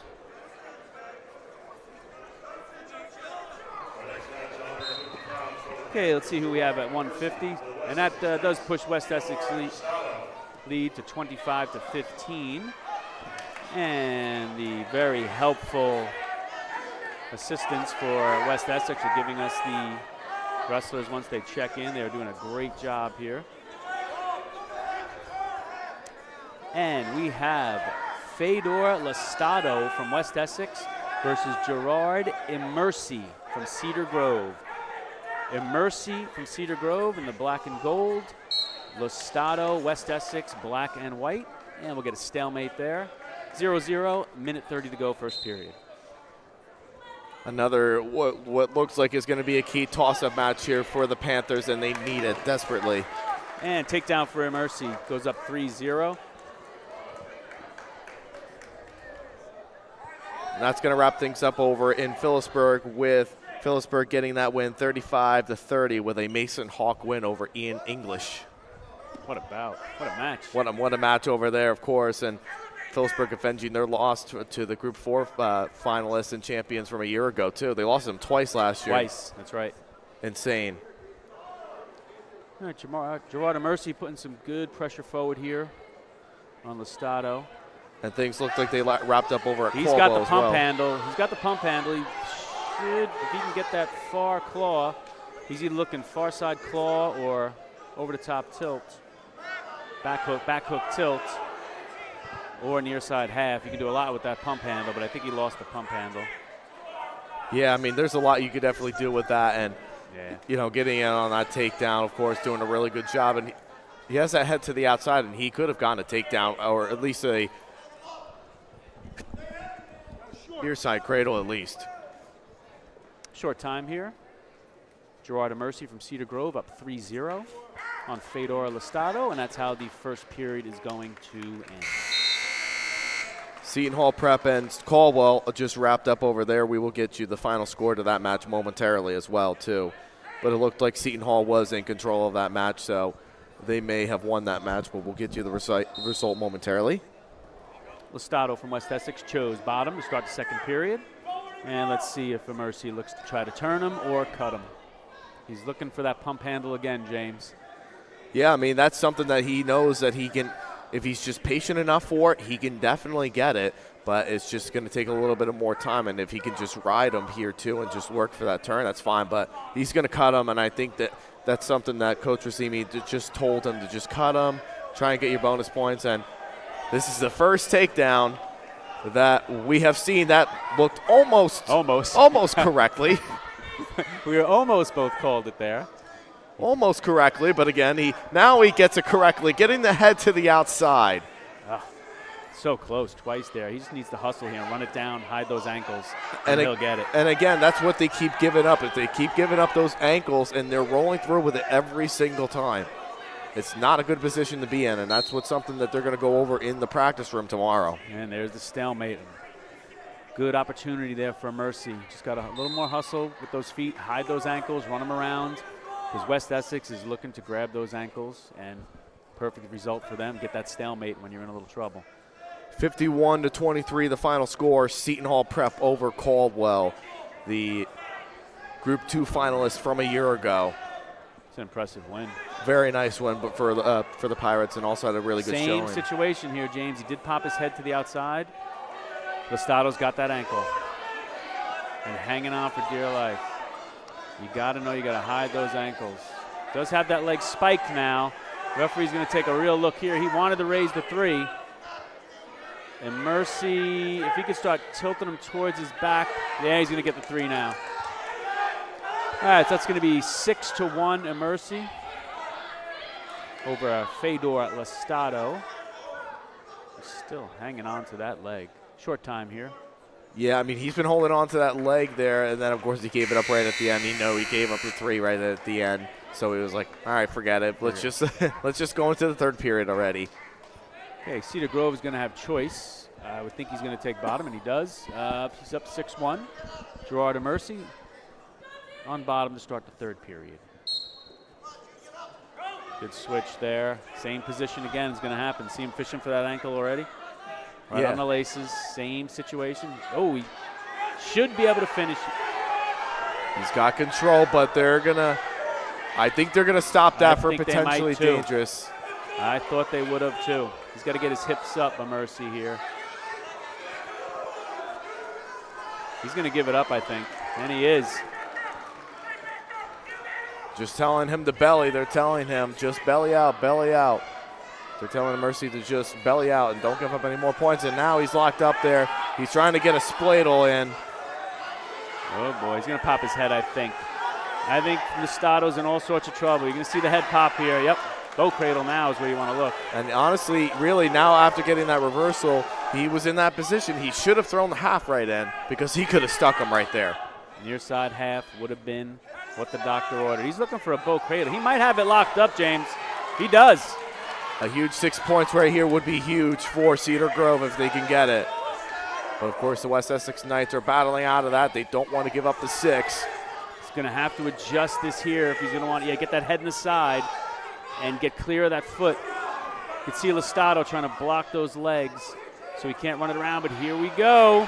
This would be big. He just can't get that shoulder popped. Oh, he released it. Want to throw a half there, I would think. Okay, 4 points. It's going to bring it to 12-1. That was a big opportunity for 6 there.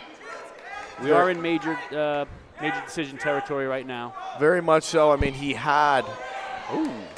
And that was a little risky late in the match. But hey, all right. It'll get him for a tech fall if he gets the 4. Yep, he got the 4 points and the tech fall. And the tech. Nice job there. Very technically sound right there by Mercy of Cedar Grove. I mean, we were expecting really a toss-up match right there, too, and we actually really thought we could have gotten 6. And, of course, the coaching staff over there are fired up after that huge 5-point swing right there for the Panthers. That was a nice job hitting that tilt for the tech fall. I got nervous there. I'm like, I wouldn't be going across my back that late in the match, but he looked real comfortable with that. All right, so folks, tonight's match is presented by Tavern 292, located at 292 Passaic Avenue in Fairfield. Tavern 292 features a cozy bar, great burgers, and features a private party room. Stop in or give us a call at 862-210-8867. You can also check us out online at www.tavern292.com. And again, as we said there, Tom, you know, those wins right there for Cedar Grove, they need them over West Essex. You know you're waiting a couple more wrestlers for the Knights, especially Reed Clossy. You're going to be waiting for him, and that's going to be really crucial to get those kind of wins early on, so that way by the time it comes to Reed Clossy, match could be over by then. All right, so we are at 157 pounds. Our statistician from West Essex, Alex Bastante, who is keeping us apprised of who is checking in all night long, which is helping us greatly. Alex, thank you so much. We have Pedro Lima from West Essex and Pierce. Ooh, it's a tough one. Asphalt from Cedar Grove. Asphalt from Cedar Grove in the black and gold. Lima from West Essex in the black and white.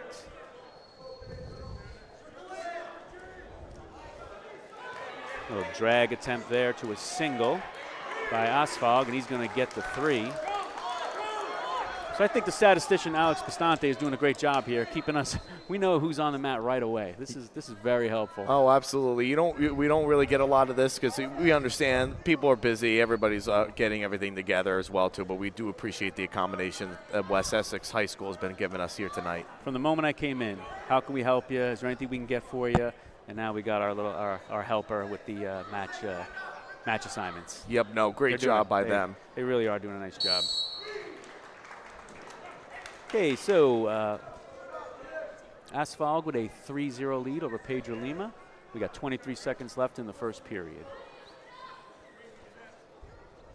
And the match score remains tight. West Essex up 25-20 on the Cedar Grove Panthers. Let's see if Asphalt is going to choose to ride out the period. I'm assuming he will. 15 seconds to go. Strong crossface there. He can get some backs here. And referee is swiping. Referee Dan DiLorenzi. Oh, that's, yep, Dan DiLorenzi. And that's going to be 3 back points as time runs out in the first period. 6-0 Asphalt over Lima. Nice job kind of stealing some back points there with about 5 seconds to go. Right at the end right there. It's kind of crazy that just how they're just giving up those points. It looked like Cedar Grove was doing it earlier in the first half of the match, and now West Essex is doing the opposite of what Cedar Grove was doing. So it's kind of working out in their favor, especially when West Essex is missing their regular 57-pounder tonight too. That's kind of making that slight change in their lineup. Asphalt looking to score here again, and he's gonna 3 more. It's gonna take his lead to 9-0. So your advanced scouting told us their 157 is out. Yep, of course. Yeah. Coach Markey said that they were going to be missing one, but everyone else is going to be in it. Nick Janis should be coming up shortly. And of course, Reed Clossy as well too. Some of their top hammers as well too, and big leaders of this West Essex Knights team, of course. So, you know, big wins like this. If they can get wins like this too for Cedar Grove, it might not even matter at the end. Correct. All right, second period, minute 19 to go. Asphalt maintaining a 9-0 lead over Pedro Lima. And false start on Asphalt. Referee DiLorenzi cautions him. And we got another false start on Green. Referee's explained to him what exactly he's doing. That's 2 cautions. Next one would be a point.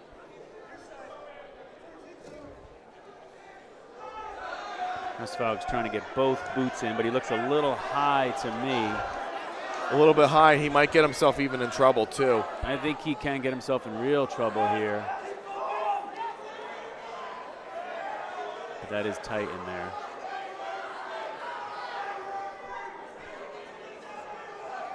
Could be a stalemate forthcoming, and there it is. A little dangerous there. Just a little bit. Definitely just looked just a little bit dangerous. Asphalt, he's looking to his coach for some instruction. Now he's got to be careful here. No cautions. Next caution is a point. Good clean start. Boot right back in. Just wants to get under the same thing he did at the end of the first period. And here come the swipes. A huge 6 points right here would be huge for Cedar Grove. It's going to fish that bar in right there. Another 4. That's going to be 13-0. Asphalt over Pedro Lima of West Essex. Near side bar. He's going to look to run this. Well defended by Lima. Near side half. They want to lift on the crotch. And they do go out of bounds. Forcefully out of bounds. Lima bounces right back up into the middle. Love to see it.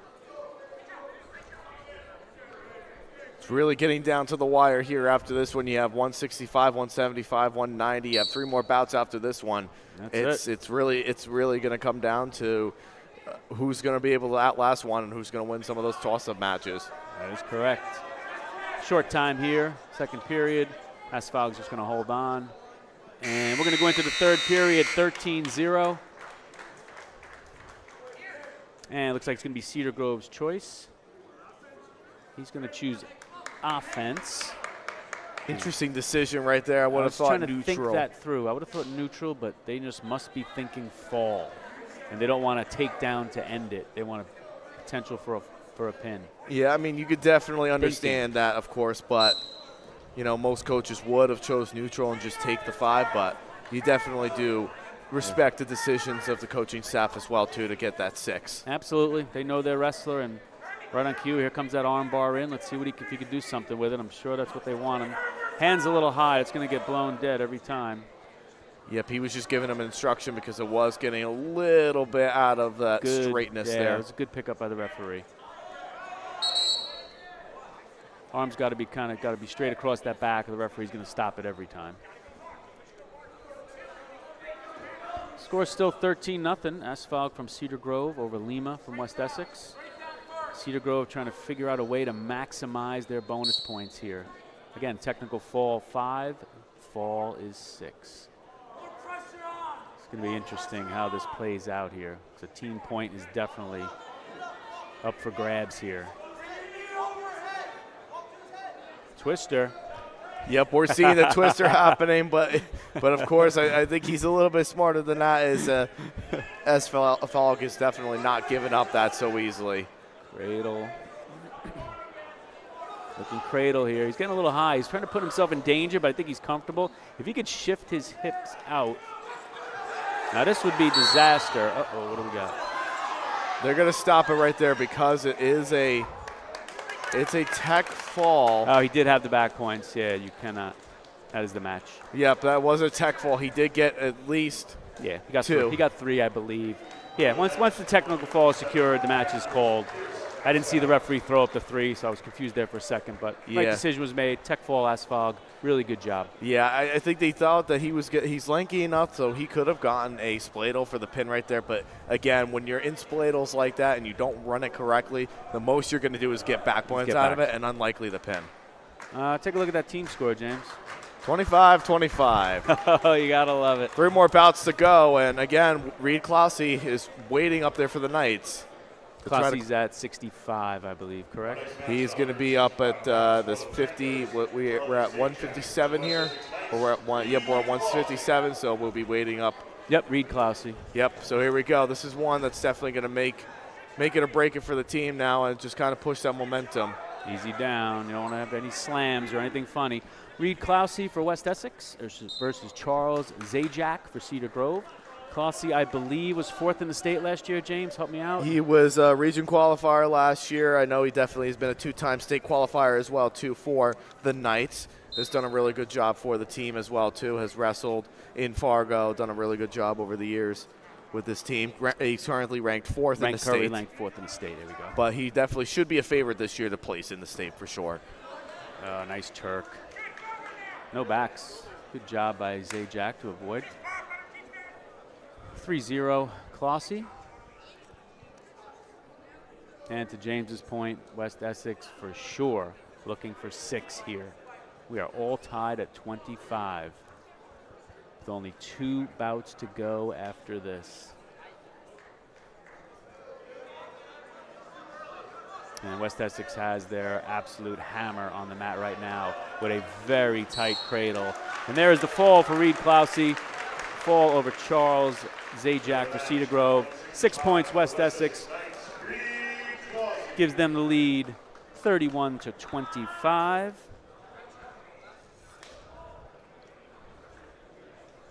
Tonight's match is presented by Legal Bay Lawsuit Funding. In a lawsuit and need cash? Legal Bay is just a call away. Call us toll free at 877-571-0405 or visit lawsuitsettlementfunding.com to learn more. I'm not in a lawsuit, James, but I could use some cash. So you might want to give Legal Bay Lawsuit Funding a call. Yeah, definitely. If you're in a lawsuit. I don't know, James, if you are, but. no, we're That's all good. That's good to hear. We're all clean? Yep, we're all good here. But we're getting up here. There's 175 pounds, 2 more bouts to go. And, you know, again, it's getting down to the wire. The Panthers need 2 more wins here. Any West Essex win right here would be clinching it for the Knights. And we got George Dakar from Cedar Grove, hope I'm saying that right, versus Cole Corcoran from West Essex. Dakar, Cedar Grove, Corcoran, West Essex. Dakar jumps out to a quick 3-0 lead. And James, he has a cradle locked up. Yep, he does. And I think he knows what he's doing with this. I could just tell, and the grip is broken. I think he did get some swipes, and he did get 4. 7-0 Dakar. But James, we know what he's looking for in this match. Yeah, 6 points. Put him right back into it, or any kind of win for this matter, because if they lose this bout here or any of the last 2 bouts, it's all over for them. Correct. Watch his back.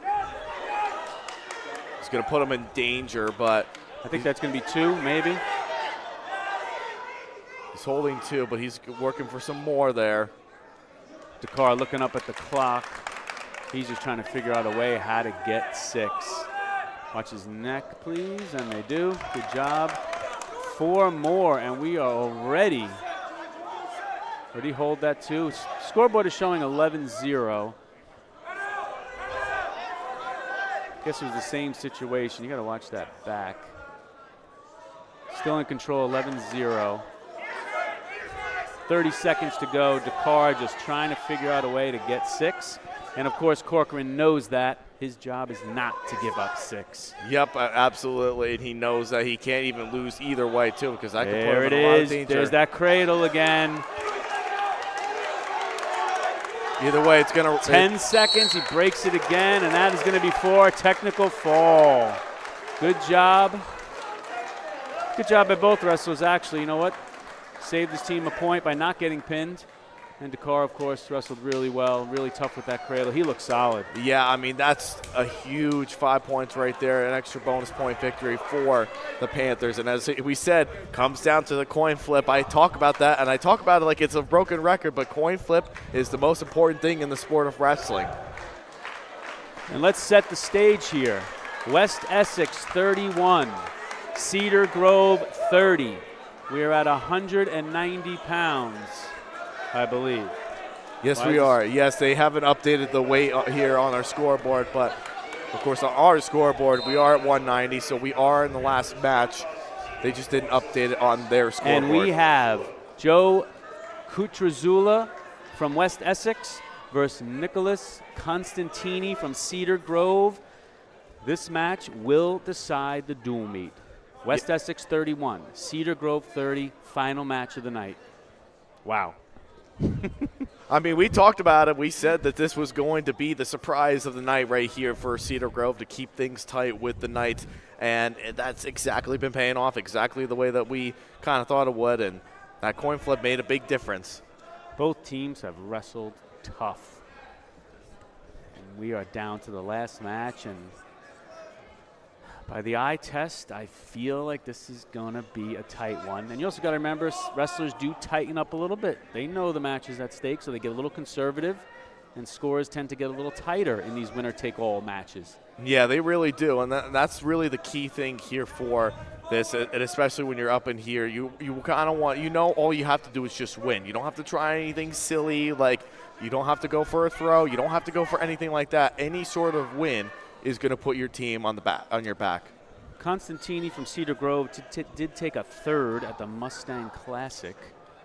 So we know he's solid. A very tough tournament in its own right, too, being down there with many local teams that are even from up here in our area, coverage area, that go down there to that mat, as well as the Robin Left tournament down at Southern. Okay, we're down to 20 seconds left in the first period. Both wrestlers holding center, being a little conservative. Like I mentioned, you know, they know the situation. I feel like, James, either way, this is going to be a huge win for both programs. But if Cedar Grove pulls this off, I think this is a gigantic win for that program. Oh, it most certainly is. I mean, this is definitely going to put them in that. It's really going to tie them for second, actually. Now, when you think about it, after now Seton Hall beat Caldwell tonight, it's going to tie them with Caldwell. And they lost to Caldwell earlier in the year already with Cedar Grove. And at the end of one, of course, we are 0-0 in the match-deciding bout between the Cedar Grove Panthers and the West Essex Knights. And a very, very key match right here as Kutrusila chooses bottom to start. And if he scores right here and this match goes into the ultimate ride-out too, it's a big swing right there for him, and he can choose bottom in that ultimate ride-out if it gets to that point. But no, great point. That first person to score, that can come into play later. Good hard ride here by Constantini. As I say that, Kutrusila gets the escape, and now he is up 1-0. Good reshot, defended well by Kutrusila. I love when the wrestlers are just dead center going at it. We haven't gone really near the out of bounds. Keep the action right in the middle. Yeah, I mean, that's something about these upper weights is that they usually keep the matches right in the center of the mat. You don't really see them go out of bounds as much unless if it's like a sumo wrestling type of thing that's going on in these upper weights, which is pretty common. Pushing and pulling. Of course, but of course, very much common in the sport of wrestling. But either way, this is kind of an exciting 1-0 because you know it comes right down to this bout right here of who's going to win. Wouldn't have it any other way. Okay, 45 seconds to go, period number 2. Joe Kutrusila of West Essex with a 1-0 lead over Nicholas Constantini. This match will decide the dual meet. And Kutrusila is in on a single leg, waterfall position. And honestly, that's kind of a risky move right there to go for the takedown, but I think he saw something in the making, and maybe he saw something that he could end it right here for his Knights team. Constantini clinging to that foot, that funk position. If he can get his head up now, he would be in a position to score. Usually the wrestler with their head higher is going to win these scrambles. Right now it is Kutrusila. If he lets go of that foot, he still has that foot. He's locked on it. That is not going to be 3. That should not be. Good call by referee Mark Russo. That was not 3. Which was very impressive right there by Constantini, was holding on to that left ankle for dear life. Held on for that ankle for dear life.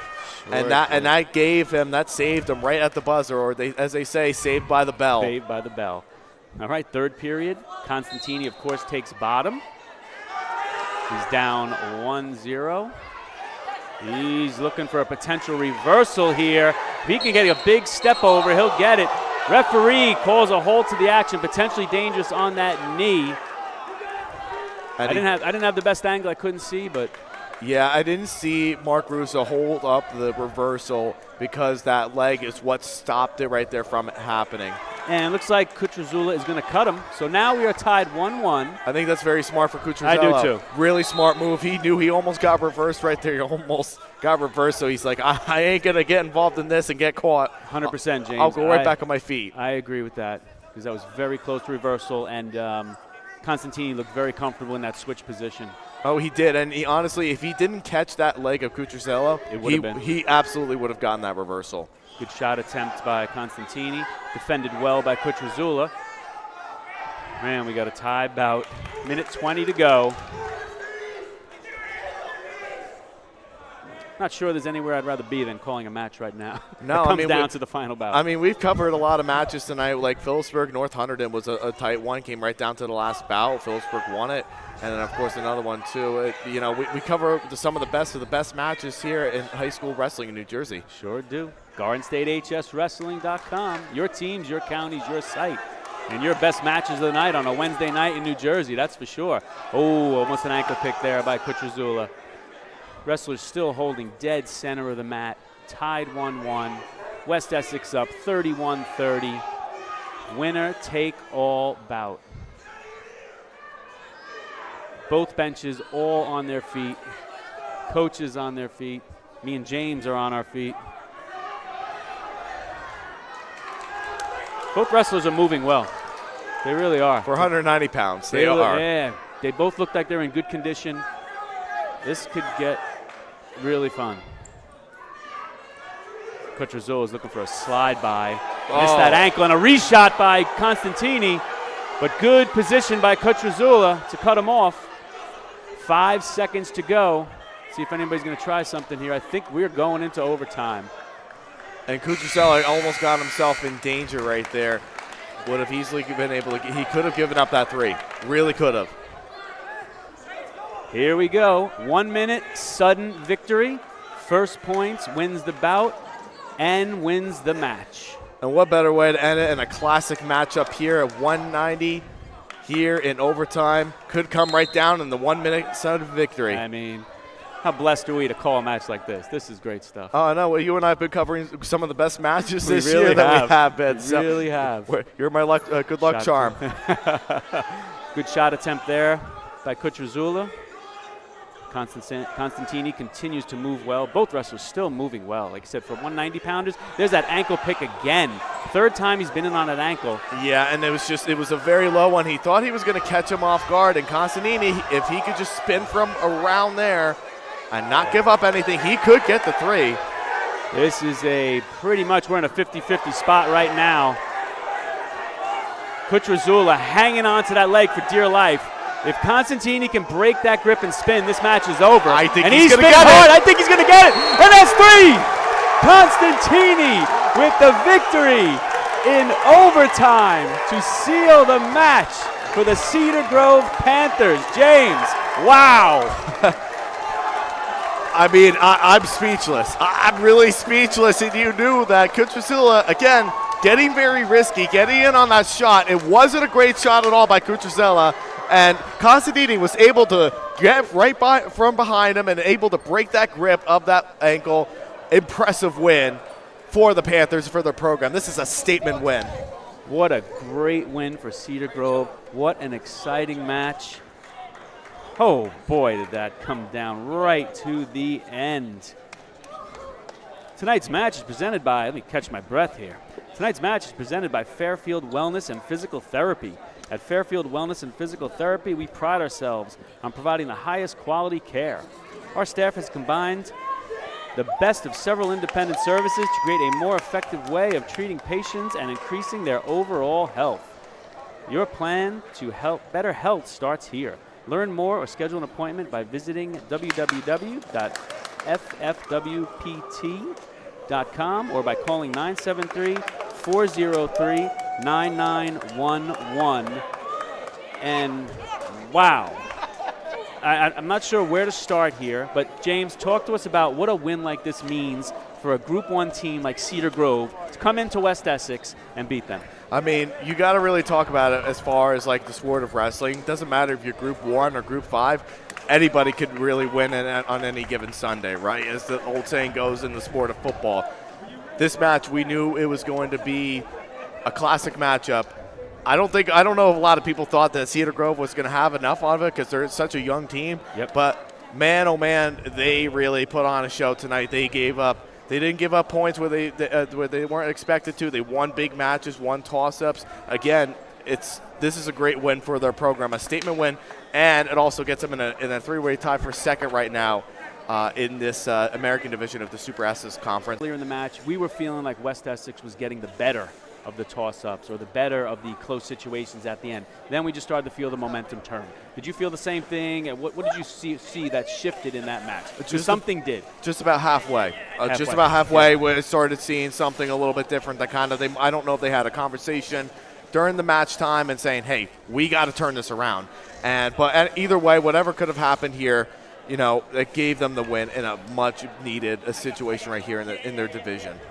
I'll tell you, what a great night here in West Essex. The Cedar Grove Panthers with a big win over the West Essex Knights.